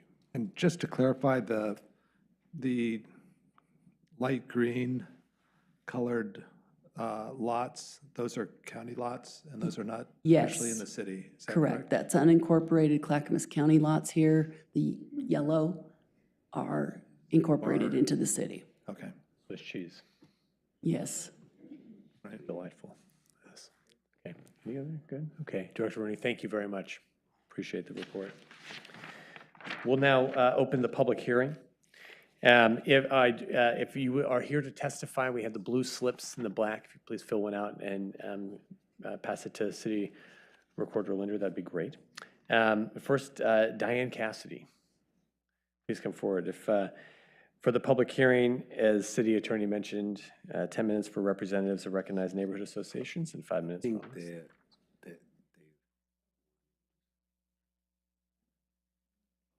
Good evening.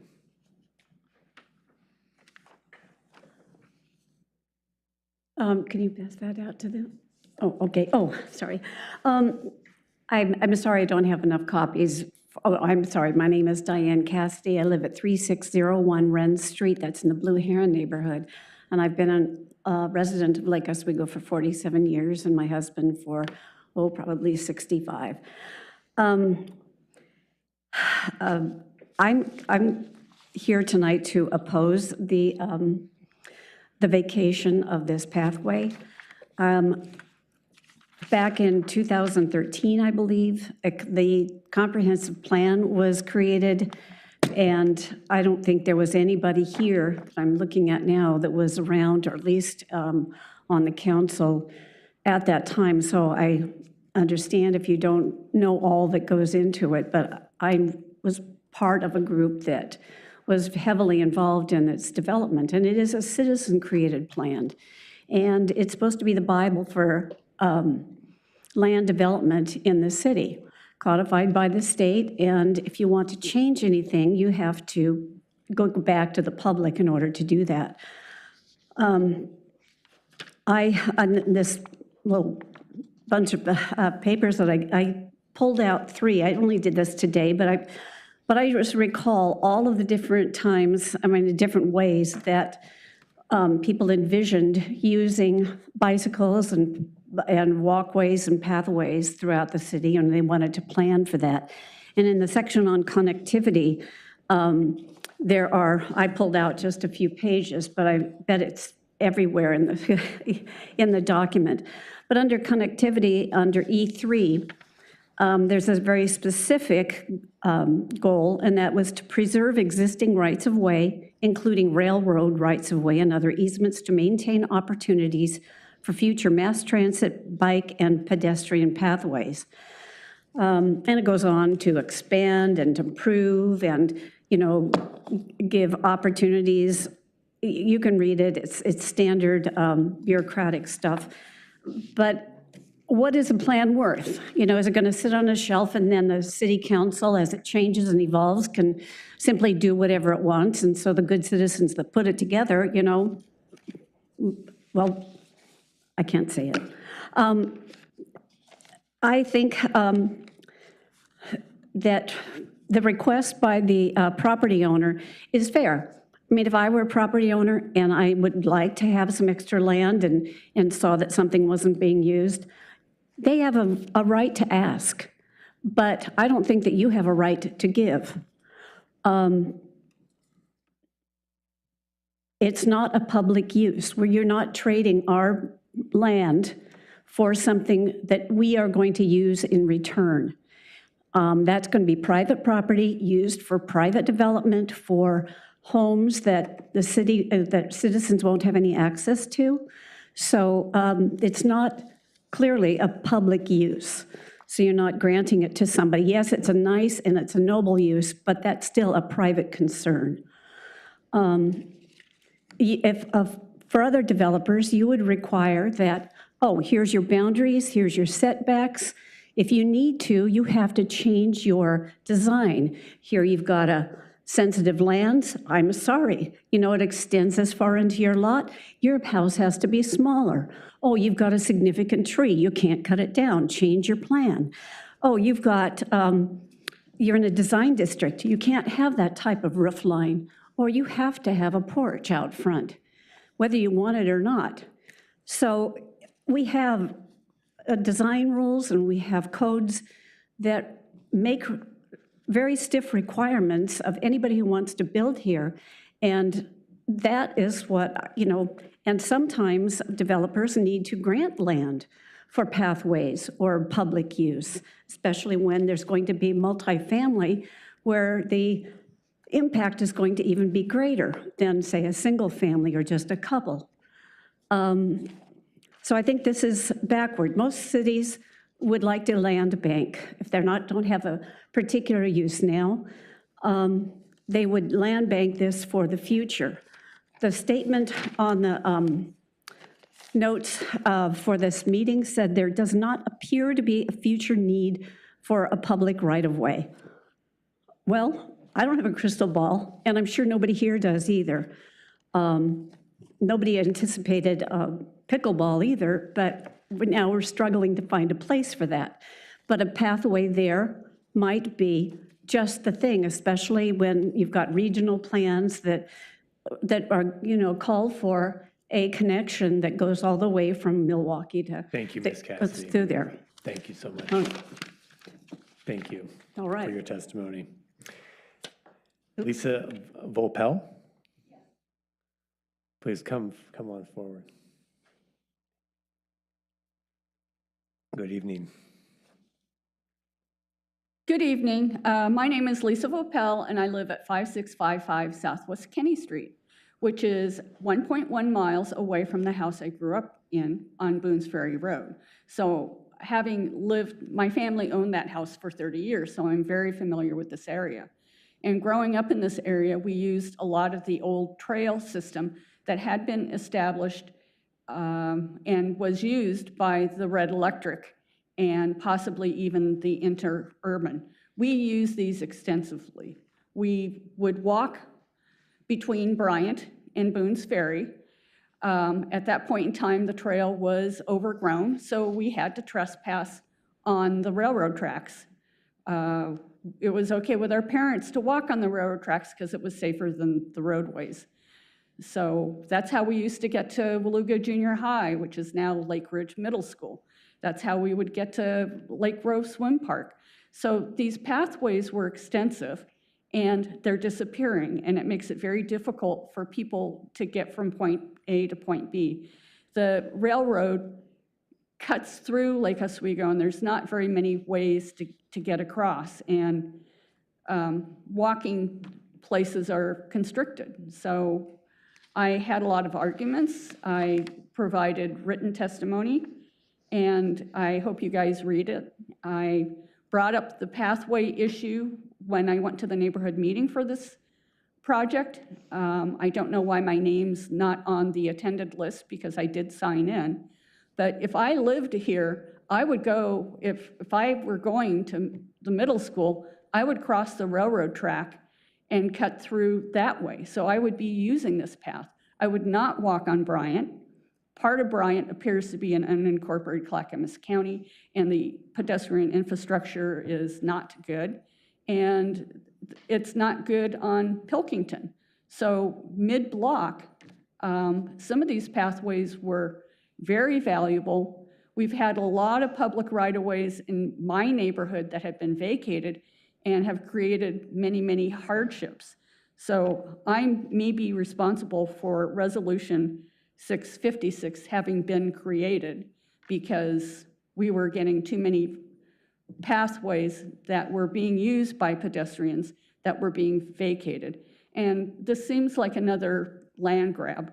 The consultant for this project is extremely knowledgeable, has 25 years experience, and takes pride in the fact that he does zoning changes, comprehensive plan changes, and variances. So I think it's a self-made problem. And I don't feel like this vacation is justified looking at Resolution 656. And if you read the written material that I have provided, you will see my arguments. These pathway systems are historic. They were used by my grandmother. And we used them extensively growing up in the Lake Grove area because of where we lived on Boone's Ferry and the connectivity that it provided. The pathways used to go all the way along the railroad, and they did exist on the other side of Boone's Ferry. And I'm concerned about other pieces being vacated, and I don't think the city knows where a lot of those are. Stuff happened between when the plat was created in 1914 and later, and I would like to see more tax maps that were about the age that we were using these pathways. It's a valuable public access. These townhouses will be subsidized and supported, but they are still going to be private property. There's also one tax lot that abuts this pathway that the only way into that tax lot would be through the pathway, or potentially through the pathway. It's overgrown. It's a de facto wildlife corridor, and if it's overgrown, it's a public value because it provides a buffer against train noise and light pollution, and walking along this alignment is wonderful when there's not a train. It feels like you're in the wild, and it's quiet. So I believe the pathways still have value. I believe that it's important to maintain for the future. And if you got rid Thank you, of the Ms. sections of Thank you. That's your time, pathway, Ms. Hopel. Thank you very much. you would get I'm sorry, screamed, that's you your would time. get screamed at. Thank you. Thank you. Because there's more sections. Thank you. We hear you. Okay, Michael Buckman?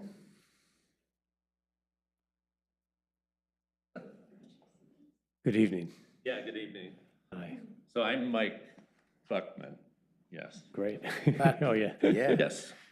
And I've been a landscape architect and a builder in this town for, since 1982. And I've lived on Upper Drive. I live at 4950 Upper Drive. 4950. I live in the county and I received no notice of this event or whatever you call these things that you do to discuss the vacating the easement. I've asked to vacate the easement behind my property before.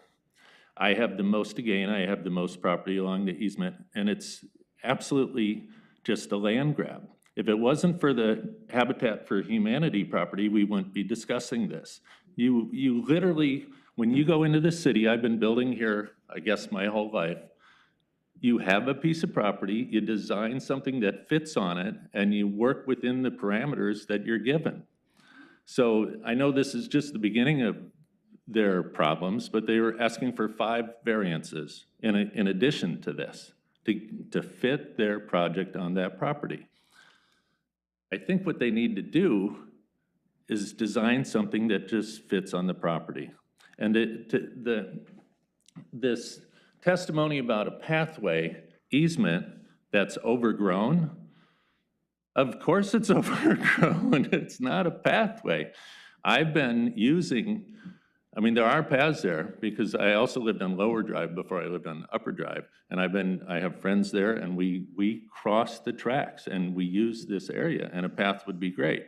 And like I say, I would have the most to gain by vacating it, but it's just a land grab. As just a regular private citizen, it would never, ever be considered. It's only being considered because of Habitat for Humanity's project, and they can't fit it on their property.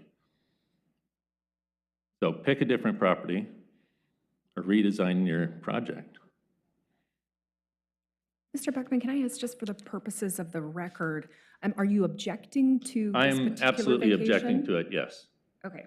And if I would have been informed about this meeting, I would have objected to it in writing earlier. And So I'm clear for the record, 4950 Upper Drive, is that within the affected area of the Yes. vacation? Yes, Okay, but it's the unincorporated Clackamas County. correct. Thank you. Do you have anything else? No, that's it. Okay, thank you for your testimony. We appreciate it. Tommy Spann?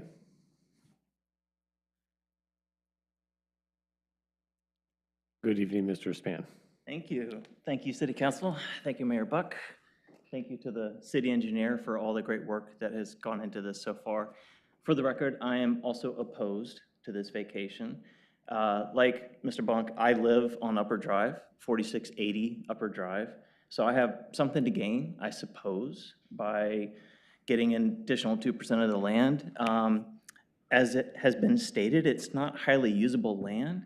But the reason I'm opposed is for the similar reasons as Mr. Bonk, that this is another issue that is occurring as a result of this Habitat project.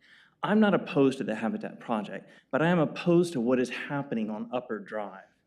That little section of road, you know it, you walk your dogs there. I see you almost every day. Every day. It is dangerous. It is increasingly dangerous. We have a ton of traffic, people that cut through, go way too fast. We have trucks that are just cutting through all the time, even though there's no truck signs on either end. This is becoming a dangerous part of our community. I have 2 kids. I have 2 little dogs. I get splashed when I walk because there's no pathway. There's no sidewalk. And so I'm very concerned about the overall impact that this development is having on this section of our community. So I'm opposed to this because, like these other representatives, I don't want to give up pathways. I want to gain pathways. I want to make our community more walkable. I want to make it safer. I want to allow my kids to walk to Lake Ridge Middle School. Right now, I won't let them do that. I'm scared that my daughter, who's 13, needs to walk down Upper Drive, across Lower Boones Ferry, over to Washington Court, and there's no path. So what's going to happen when this new development comes in and they have 23 units and they're asking to cut down more trees and they're asking for reductions in the requirements for replacement of that trees? They're going to remove the beauty of this community. They're going to endanger the citizens that live on that street. They're going to increase the traffic flow, not decrease the traffic flow. What is the city going to do about this section of Upper Drive? Are you going to close it off? Are you going to put in speed bumps? Are you going to put in a pathway? Let's do something to make this another safe part of our community that people love to visit, not another land grab for a developer that's trying to fit their large development into a small space. That's all I have. Okay, thank you very much for your testimony. Appreciate it. Chris Culver, you're next.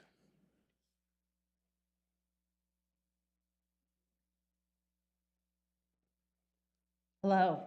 Hi, Ms. Culver. Good evening. Hi. My husband and myself live at 4660 Upper Drive. We've been living here in the city since '96. I am just saddened. Let's just say, I'm not against this development or for what it stands for, completely against what it is doing to the vacating to our street, the impact taking the trees. And now I've just learned that the last meeting, you want to take an additional 5 trees and decrease the mitigation size of the replantings.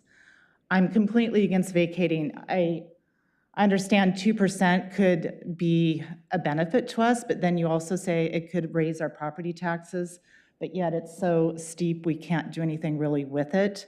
I think there needs to be concessions. I feel it's a land grab for them, their benefit. If you're going to keep taking something from us, what are you going to do in response? So there could be a compromise. Dead end our street, make it a cul-de-sac, make it a roundabout. I see you walking. I don't know how many times, if you've ever been scared. We have 25 units that are going in, and then last meeting I went to, I was told that they would be providing 5 guest spots for their guests for that development. 5 guest spots. So where are they going to come? They're going to come to our street, Upper Drive, right? And I was told, oh, but it's okay, the driveway is going to flow out onto Boones Ferry. Well, you know what? They'll just turn a quick corner, come onto Upper Drive where we have no shoulder, we have no continuous pathway, we have no speed bumps, and we have no lines. We've got big potholes, we have flooding water. Our kids can't walk safely. I see women with their babies in strollers in the bushes as cars come by. So fast that you wouldn't want to be walking there. I challenge all of you to go down and walk that street at any time of day. And we've asked police to come monitor the speedway that it's become. And all it's going to do now is just increase our traffic on the speedway. They're going to come right out. They're going to shoot through our street to get to Bryant like they're doing already now. So now you have all those new residents are going to shoot down our speedway. Okay, so the police that have been there, they say, oh, well, we didn't issue any tickets. You guys are fine. You must not know what 25 miles an hour feels like. Well, come down other times. Don't just sit there for 10, 15 minutes and monitor our traffic. So I know you've done a survey on the traffic during COVID for this project. I don't think that's applicable. So I kind of encourage you guys, I feel like it's take at our expense, and I'd like to know where the compromise is. Why not look at closing our street for us? Why not look at speed bumps? Why not look at a continuous pathway? Lights or something, but you are just allowing this to go forward. Yeah, I'm going to fight the vacate. I don't want it to happen because I feel like it's grab, take because it's habitat. What are you going to do for us to make us feel safer and to feel like we can walk? And I disagree. Just because something is overgrown and not being used, it could be used. There's people that go out and clear brush. There's youth groups that go clear brush. Just because it is not being used doesn't mean you just give it away. So I urge you to reconsider. Thank you. Thank you, Ms. Culver. Next, Colin Sat.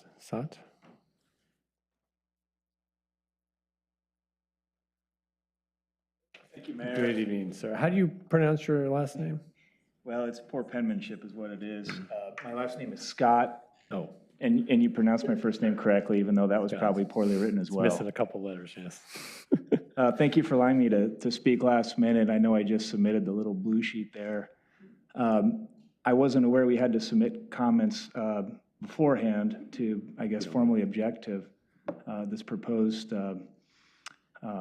public pathway vacation. I'm not even sure that's the right word, but to vacate this public pathway, the subject that we're all talking about now.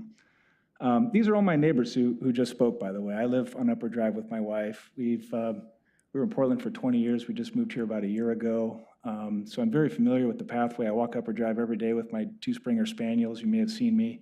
Certainly I've seen you, Mayor Buck, on your runs up there. Very observant neighbors. Yeah, you're tough to miss and very fit, by the way, when you're running. Councilmember Corrigan, I know you're instrumental in creating a pathway along the section of Upper Drive where you live, and that was because you were concerned for safety with your kids. That's a real concern, and you heard some of my neighbors talk about those issues. And I agree with them. I agree with what they're saying. I guess I am asked to formally object for the record here. I understand earlier there was a procedural matter that those in favor were going to speak first, but every single person that I've heard speak so far has all objected. That was my understanding, that was my perception, but if we want to have a clear record, I don't think there was anyone who's spoken publicly yet during this comment section who's actually been in favor of vacating this public pathway. And if anyone wishes to correct me, please do so. The only other point I just want to mention, and this is something you heard earlier, was simply that there is no easy way to walk up and down this section of Upper Drive. I realize that this pathway, it isn't really a pathway. It's overgrown with blackberries and all kinds of vegetation. It's really not being used by the public right now as a way to get to and from these different areas. It could be in the future. It certainly could be in the future. I don't know if that's something that the City Council has in mind or not, but some sort of solution would be much appreciated, and that's what I came here to say. Thank you. Okay, thank you very much, Mr. Scott. Can we just, for the record, get your, the address of your property on Upper Drive? Thank you. 5006 Upper Drive. Edward Conrad, you were next. Oh. Hi, Dr. Conrad. Yeah, thanks for letting me speak. I wasn't expecting to, but my name's Edward Conrad. I live at 980 B Avenue. Not on the pathway. Been here for decades, yeah, thank you. And I wasn't going to speak. I've come to some meetings because I wanted to, I bike. I can't really walk very far, so, but I can bike. And I wanted to avoid some of the problems that I've seen in Lake Oswego by going to meetings and trying to say, okay, please don't do this. And specifically, Boone's Ferry. There was a recent, I understand, crash on the, well, actually very close to the end of this pathway. I don't know how the bicyclist did, but that's a dangerous area where the bicycle path narrows. It's right up against a concrete barrier. It's an impossible area. And then, of course, the bicycle lane was completely removed from the other end of Boone's Ferry, the north end, I guess. Anyway, for First Edition is an easy place to bike through because it's a pattern. If one road is crowded, you go another way. Most of Lake Oswego is not like that. You need pathways through areas like Lake Grove, where you just cannot go except on the arteries, and the arteries are unsafe. I will never, until things are changed, I will not ride on Boone's Ferry. I will not ride on parts of Iron Mountain Road anymore. So, and I mean, my hat's off to you. It's a very difficult job. The other thing I've enjoyed doing because I'm retired is going to classes at Portland State, taking a class that is just finishing on urban planning. And the teacher emphasizes two things. Most important thing, when you start before you start a project, you have to get a very thorough stakeholder involvement and understanding. I'm not sure that was done here. Number two, you have to follow the comprehensive plan. She makes everybody reading the Portland comprehensive plan, but you cannot make changes in the comprehensive plan. I mean, I'm sure you can, but you shouldn't do it cavalierly. So anyway, for safety and for process, I didn't come here thinking this, but I would be against this measure. Thank you. Thank you, Mr. Conrad. Is there anyone else here who would like to testify who's not signed up? Okay, with that, I'm going to close the public hearing, and the council's at its kind of bathroom break, Mark, so we're going to take a recess as well. We'll be back. Ooh.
All right.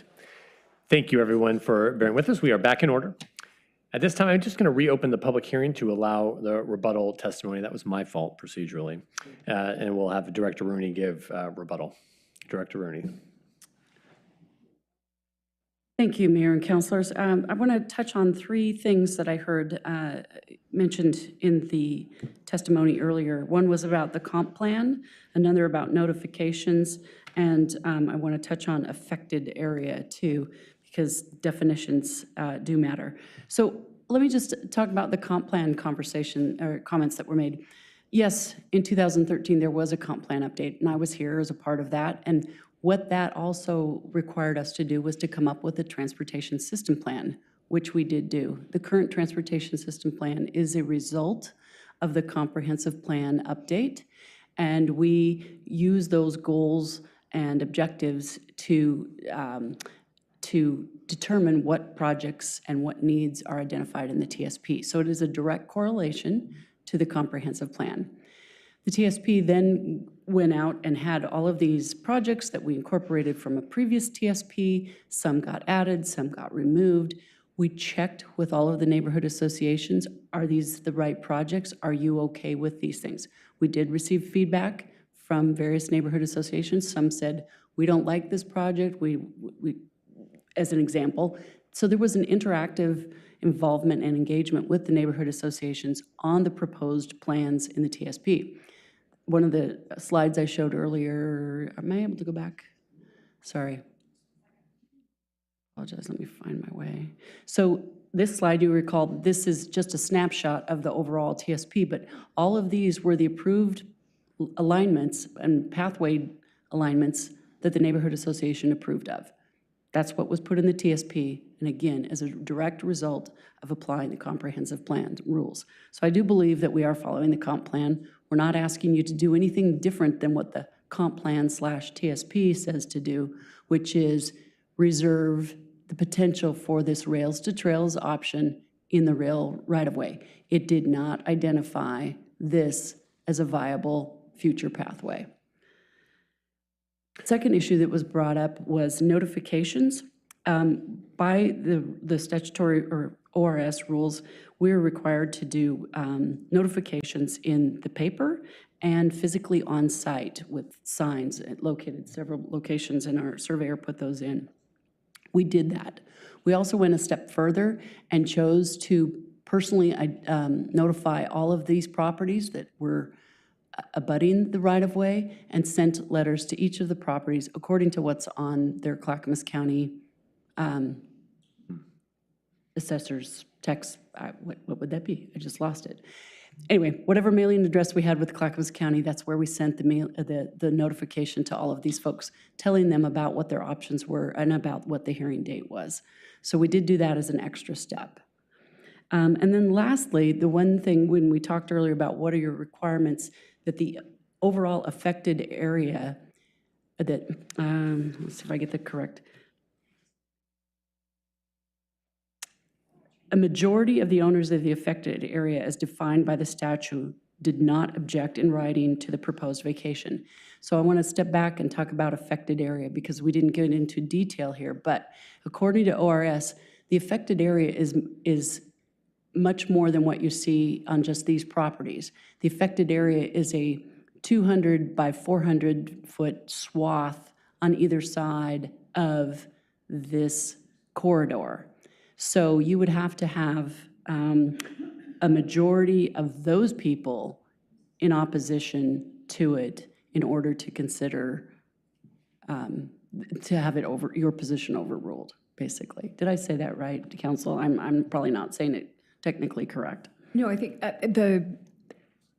so the procedural requirement would be that a majority of the owners in the affected area. I'm sorry, City Attorney. I'm sorry, ladies, can you please quiet down? Thank you. Sorry for the interruption. Thank you, Mayor.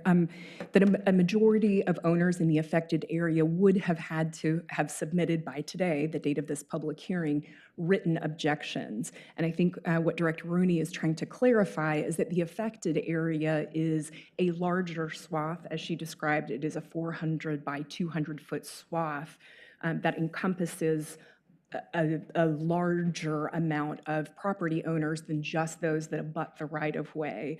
And in order for the record to be correct, we can have Director Rooney testify about approximately how many owners that would be, but it would be substantially more than just the abutting owners that would have needed to object in writing.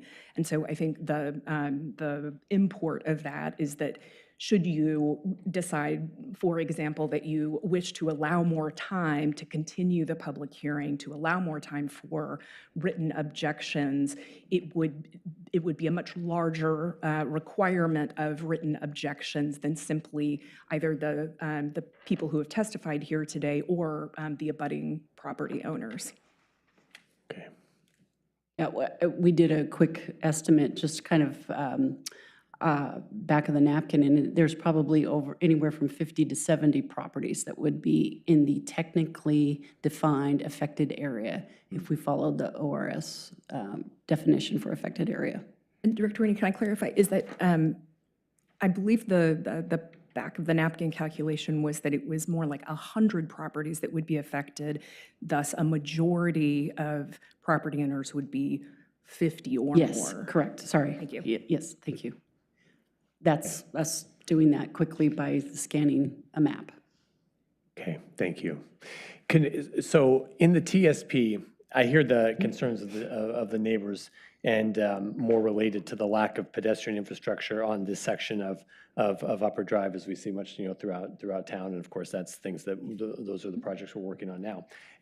So you've identified this other path, but do we have a TSP project for that pedestrian infrastructure, that basically the continuation of the Upper Drive pathway along that section, or is that not a project? You know, I mean, I'm No, asking this off the is top of your not head on here. there is no identified pathway project on in the TSP for this portion of Upper.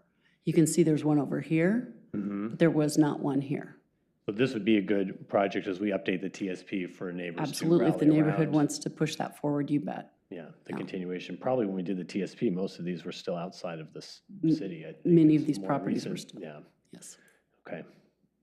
Thank you. Does anyone have any follow-up questions for Director Rooney? Yeah. Councilor Winland? A couple, actually three. Is there a connection easement where Lower connects to Boone's Ferry? Does Lower go into Boone's Ferry? Or is that? No, it doesn't. It stops right here. It's hard to see, and I can't. Correct. Is That's that where what you it mean, looks right like. here? Right. Right. So there's no. Well, there's a staircase. If somebody wanted to walk from Lower to Boone's Ferry, is that a dead end, or can they get through there? No, there's a staircase there. Yeah, right here, it's not a roadway, it's not a developed roadway connection, but there's a staircase there, as I recall. Yeah. That. Pretty who owns subtle. this- Who owns the staircase? The city? I have never seen a survey on it, so I would hesitate to guess as to where it's physically located. It could be questionable. Okay. Are there any other pathways along the tracks that are similar to this vacated proposal? In other words, anywhere along the tracks to the left or to the right that would also be a possible vacated? You mean this direction or? Yes. Or easterly? I can't answer that off the top of my head. I know this path continues and it follows the railway alignment over here on the west end. I can't remember if there's any like this further east. There are sometimes interesting, like just barely happens to be on this map, there's an interesting pathway, right-of-way up in here. That was, again, a very narrow piece in behind properties. I'd like to point out that there is another one from Sun. Ma'am. You can't Please. talk. I guess my point is that if this is driven off of the Habitat for Humanity project site to get their parameters in, which I understand that. What I don't understand, though, is if we have opportunities with other pathways along the way, if those are viable or not. And I guess I would, in other words, I know there's no plans, it's not in the TPS or TSP or TSP, but I'd like to know if there's anywhere else along this stretch that we would be considering if there's space that the city owns along the way for pathways. Because obviously, if there's some sort of a system, have we already taken away all those spaces already or not? Does that make sense? I think I understand what you're saying, and I'd have to look. I can't answer that off the top of my head from memory. Okay. But again, this regional trail was the intended best location for a future pathway development. So that's the one that I do know is consistent. Right, but the idea of us shutting down a railroad is probably not in my grandchild's lifetime. So I think one has to look at realistic opportunities. I mean, if I won the lottery and I was, was over the $1 billion mark, I might buy the railroad and make it all into a pathway. But I have to buy lottery tickets to do that. So my point being is that while it's in a plan, I don't see the possibility of that happening anytime soon. So my question is, if you have to revise your plans, are we going to vacate property that could be a connector to other properties that we have that could provide some sort of a pathway? And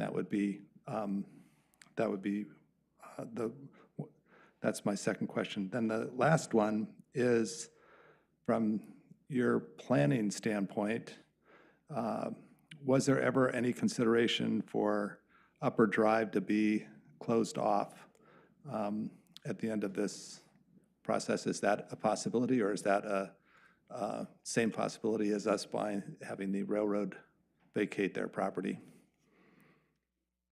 Okay, so let me, Can we make it into a cul-de-sac?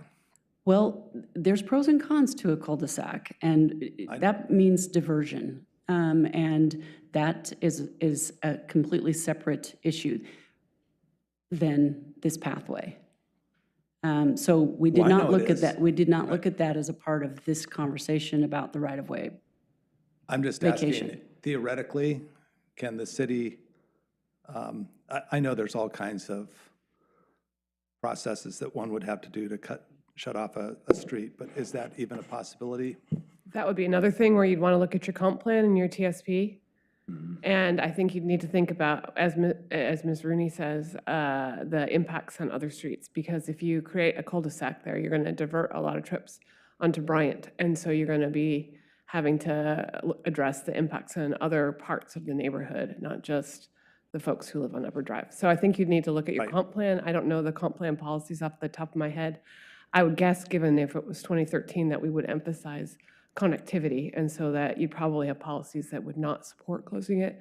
I also would definitely want to engage my public safety professionals, because I can hear the fire department in my head about closing off access to neighborhoods. Okay, that's it for my questions. Thank you. Thanks, Councilor Wendland. We do also have, I believe in the code, and I can't remember the total number, but we have a limit on how big a cul-de-sac is allowed to be. And I think this would extend a bit beyond that. Well, we could call it a way, or we could call it something else. We don't have to call it a cul-de-sac, but we could be creative. Okay, thank you. If I could address one question I think you had earlier in there as well. If I could for a minute take off the plans situation, not looking at plans, not looking at the comp plan, but just looking at the engineer and me saying, where's a good place to put pedestrians? Right. It's not in this little 6-foot strip. This is probably not a good place, and most people don't want a pathway put in behind their backyard where people could walk, camp, whatever.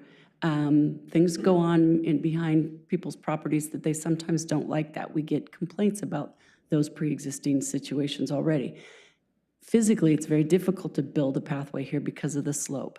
The best place for a pedestrian facility to be built in this area is out on Upper. And when we get enough right-of-way through development out there, then there are the possibilities of developing a good pedestrian facility, some sort of facility, will be better to have folks there than in behind people's properties. Right. Just to, and I'm just speaking from I a, agree. from an engineering standpoint and from a community standpoint, it's much better to put them out there engaged in the community as opposed to the backyards where it's dark and. Oh, I agree 100%. But in the same token, if this is going to be a pathway in the future, let's just say the railroad shuts down, that's the space that you're talking about, so. You'd use the railroad. That would be the pathway. Okay, but it's 6 feet over that they can still camp, so whatever. I mean, it's not on a streetway, right? Or not? If you took the rails, would that be? Well, if you took the rails out and put a pathway there? Right. Right, I mean, that would be a big regional trail system. Very visible, very open. This one up on the hill in the yellow area would be behind people's fences, obscured by vegetation, harder to access. Okay.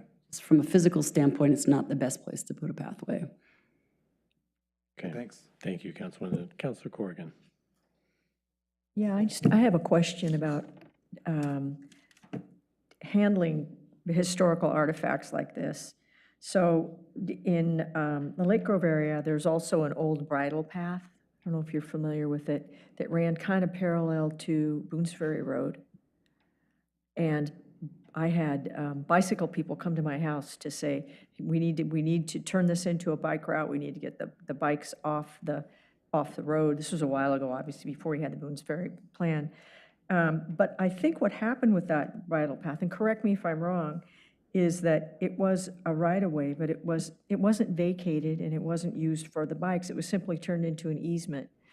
So my question to you is a question of equity, because there are a lot of funky things in Lake Grove, things like this. Do we have any consistent way that we deal with it to present some semblance of equity in terms of whether it's going to be easement, whether it's going to be right-of-way? Is there anything like that? What reason do you use to handle things differently? Well, so one, we're not getting new easements or new right-of-way. I've been here for 14 years, and we've only put in, I think, 2, maybe 3 new roads, period, in the city. So we don't do that very well. What we're dealing with is remnants from the early 1900s or the late 1800s in some parts of town. And there's a lot of interesting things. There's a 13-foot wide right-of-way road up in Hallinan. Bickner, I think it's Bickner, is only this wide. And we have dealt with them differently because again, connectivity comes into play, access for properties, all of that, making them have legal access. So I apologize, but it kind of depends on the situation. We have not, since I've been here, we've not had this kind of a right-of-way vacation since I've been here for 14 years. We've had small little triangles of right-of-way cleanup. We've had Scrivener's errors or adjustments so that the road is physically in the right-of-way instead of on private property. We've cleaned it up that way, but I've not had one like this. Okay, thanks. And so these are old remnants of whatever was platted in 1914, and it can vary. I'm sorry, that's not a very cohesive answer, but we have to look at them all individually, and our surveyor does a deep dive into the history before we get to this point to find out what exactly, how did it come about, where is it, what do the records show? Thank you. Okay. Thank you. No? Thank you, Director Rooney. We'll reclose the public hearing and we'll entertain a motion.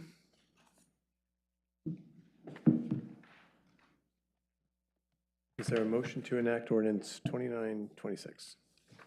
Move to enact Ordinance 2926. Second. All right, any discussion? No discussion? Councilor Burdick?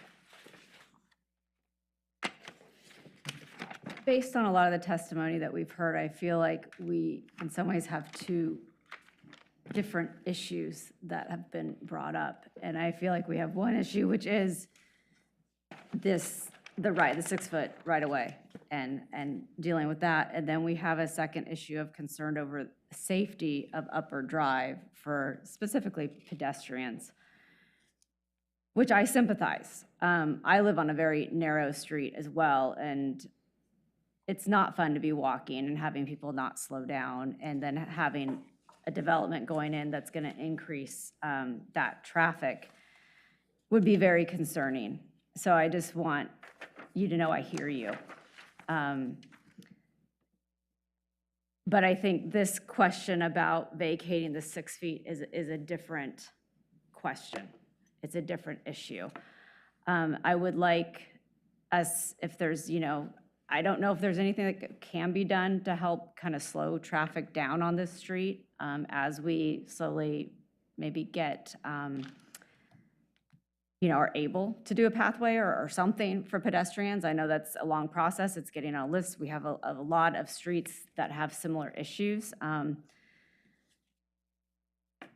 But I think, again, there are very valid concerns by the residents of this street with a lot of the changes coming. And I think also, it's not just on the habitat, but we have more units going in across the street. So potential for cut through. So I hear the concern.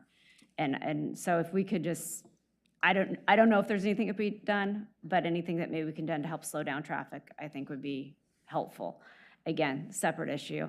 But in terms of vacating the 6 feet, I think we've met the requirements, and I'm not sure, again, I'm not even sure that 6 feet is usable to create, and some of the residents even said it's really steep. So I'm not sure that a path could even necessarily work there. So that's kind of where I'm sitting. But again, I do want the citizens who have spoken out just to know that I hear you, and I hear the frustration. And I know, again, I know what it's like to live on a narrow street and have people not slow down when they see pedestrians, and it's frustrating. And so I will ask all drivers, slow down when you see pedestrians, especially when we don't have sidewalks, please. Thank you, Councilor Burdick. Yes, as you neighbors pointed out multiple times, I love walking this stretch, even though, and I will tell you, I am your best advocate. I'm so mean to speeding drivers. I really let them have it when they go by. I do. City manager knows. But I do still love walking along Upper because you have a beautiful neighborhood as opposed to walking along the sidewalk on Boone's there, because I could also do that.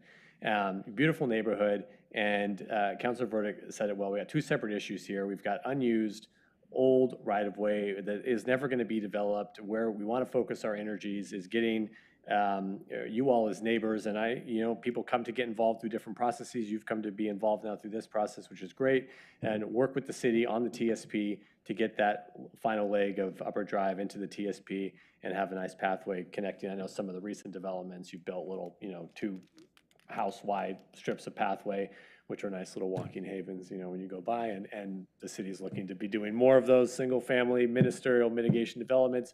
So this council right now is making those policy decisions to make sure that new development is putting this infrastructure in so that we do make all of the streets throughout Lake Oswego safer, but it's separate from this right-of-way decision. But we do definitely hear your comments and appreciate you being involved in this process.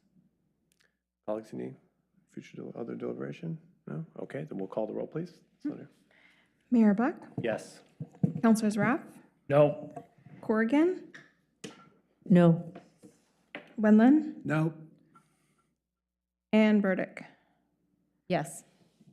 Okay, motion does not pass. No, I 2-3. didn't. Oh, I Moonboo. wasn't called. Sorry.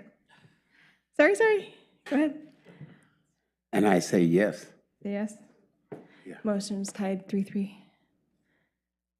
Okay. Colleagues, the vote again, you didn't give any comments, so you want to? I'll give a little comment. I mean, you want to have more time? Do you want to? yeah, I think, in all honesty, I think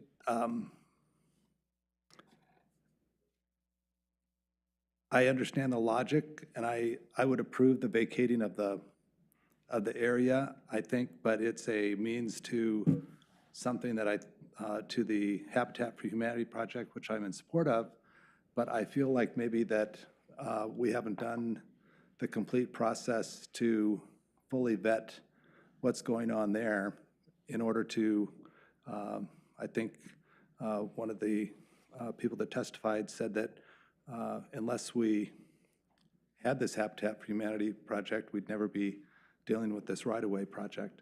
And I'm not sure that if we've done, I don't know where in the process all of this is, but I think they're intertwined, and maybe we need some more time to digest from my perspective. I just feel like there's some other issues that are underlying the total concept, and you can isolate or silo one issue at a time and it makes sense, but unless you look at it as in the aggregate, which maybe we need an update on that project so that we understand how the whole thing works, that would help me over the finish line. So that's where I'm at. Okay, thank you. Councilor Rath? I completely agree with Councilor Burdick that it's two separate issues, right? And I think that, I'm just reading my notes here. Regardless of what we all may think are the reasons behind those opposed to the project, what I keep coming back to is no one came to support the vacation of it except us. And so I would be in favor of just more time, more time to engage the process a little bit more, because it just feels to me like we didn't do all the work we might have done to make people feel comfortable about it, the community feel comfortable about it. And I think with a little bit more, I'm not saying effort, because I'm not questioning the effort of it, but with a little bit more time, I think we can get the neighborhood and the community to a place where they're incredibly supportive of it, like us. Okay, appreciate Yeah. that. Yep. And then we'll, Councilor Corrigan, and then Councilor Booth. Yeah, I would like to echo the comments of Councilor Wendland and Councilor Rapp. It's just that the fact that the most directly affected neighbors came out so negatively just tells us we just have some more work to do, and I think we need to go back and close those gaps. That's what I'd like to see happen. Okay, thanks, Councilor Corrigan. Councilor Booth? Yeah, folks, like, we work with the rules of law, like we are counselors and we follow rules. Like here, it's not about liking people, or it's about caring about the law and about what we are doing here. There is nowhere in our laws that where we have to talk to the people about this thing. Director Rooney said, and our city attorney said, what we were supposed to do in order to have this hearing happen, and they did it. So, and as of this morning, no one had a written comment to oppose this thing. So let's play our role as judges in these things. And it's not about, I hear when that person talk, I'm an educator, I want my student to walk safely in the streets, but it's not what it is about today. This thing will happen. We have our plan of safe route to school. The Habitat project, it's not on the agenda today. We cannot mention those. Let's work as we are here as judges, and we should work on things that when appealed or when it's put in the public eyes that they follow procedures. That's the reason why I voted yes. I felt what these neighbors were saying, but it's not. This is a pathway that we own, that went through some places, and we say that we want to vacate it. It's not. We vacated a street near Lake Oswego High School not long ago. We did it. There was, the folks over there could have come and say, oh, we're not doing it. And we say, okay. So, dear colleagues, I think, we have to work like because our decisions have consequences for the future of what we're doing. We are here. The reason, for example, I bracketed my view on the trees because I knew it was right. They had to cut those trees, but I say, no, I'm not voting because I don't condone cutting trees. So same thing here, just guys, vote for the sake of what we are here for. Not because, oh, I care about this thing, but, Director Rooney and they did their work and submit as their work. We need to support them. That's the reason. There's no as a thing of the habitat and as a project. When habitat comes, we will have to give our view. So, thank you. Council, thank you. So what I'm hearing is that there's just some more time that's needed. So to the city manager, city attorney, what is I'm hearing my colleagues want to find a path. They want to find a path. They love vacations, and but want more time to, so do we bring this back then at a later date? I think probably the cleanest path forward would be to actually republish notice. Since we've closed the public hearing, you could have had an opportunity to continue the public hearing, and but I think probably the cleanest path forward is actually to bring, I hate to say it, but to bring forth a similar resolution where you all authorize notification of the vacation, and then we follow up with a resolution. But that would provide more time to address the concerns that I heard from Councilors Raff, Wendland, and Corrigan in terms of outreach. Councilor. I'd be much in favor of that on one condition, and I'm speaking to the community. We should not have to do this, right? We shouldn't have to republish notice. Like, when you see signs, that's your moment to give your comments. And so I'm hoping this doesn't become a rule, not, what's the word I'm looking for? You didn't see what I'm saying? You're creating an exception. We are creating an exception, exactly right. So, yeah, we just need to be very cognizant of the fact that I think we're being very flexible. Yes. Okay. Does that sound good with everyone? Yeah. Okay. Okay. Renotice that. Okay. City manager? Yeah, I mean, I think we'd actually have to start over, because I think that by having this motion fail, this process ends. And so let us actually get together. And of course, having an even number of counselors. Right. I don't know what direction you guys are really wanting to go. I do want to say something to Councilor Mahbub, though. This is a discretionary decision. Right. This is not like a land use case where you're constrained by the code. This is, in fact, the code is designed to have you retain right-of-way. So the objections are about the things that prevent you from vacating it. Okay. Yeah, we'll talk about how to bring it back if it's necessary to bring back. The other option is that, as the neighbors have pointed out, the owner of the habitat site could decide to redesign their project and bring it in conformance with the existing right-of-way. So that it may be a moot point. Okay. Thank you, city manager. Thank you, Director Rooney. Thank you, colleagues. Thank you.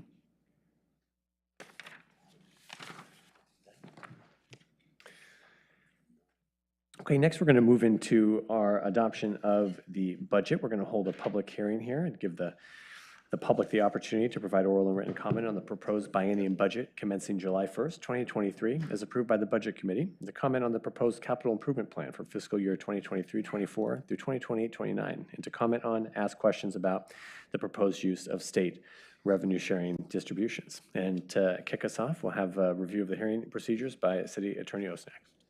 Thank you, Mayor, members of the council. This is a legislative hearing, so it is going to be a combined public hearing for resolutions 23-20 through 22.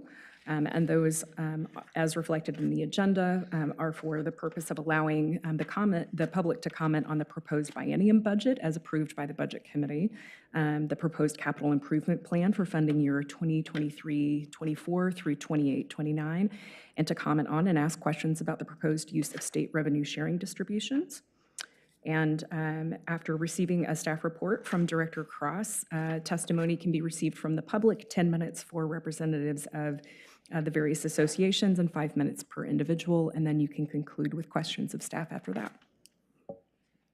Things are going down tonight, Sean, so Director Cross.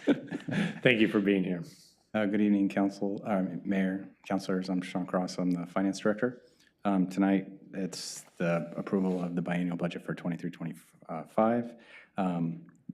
Again, you guys were all part of the Budget Committee, so that we didn't change anything. There were 2 changes that we did talk about. That was one change to a note on the sewer funds, and then one change in the CIP adding a Phase 2 Rasik Park, an unfunded thing. So other than that, the budget really didn't change from what was proposed by the city manager. Okay, wonderful. Does anyone have any questions of Director Cross? No? Well, no. Okay, with that, we'll open the public hearing. And I don't see anyone here to testify. Ms. Leonard, we don't have anyone virtually or? No, Mayor. No such luck. Okay, well then we'll go ahead and close the public hearing and then entertain a motion. Move to adopt resolutions 23-19, 23-20, 23-21, and 23-22. Second. All right, is there any discussion? All right. I would like to say that this is a testament to our budget process, that we don't have a room full of people, which. They probably didn't know about it.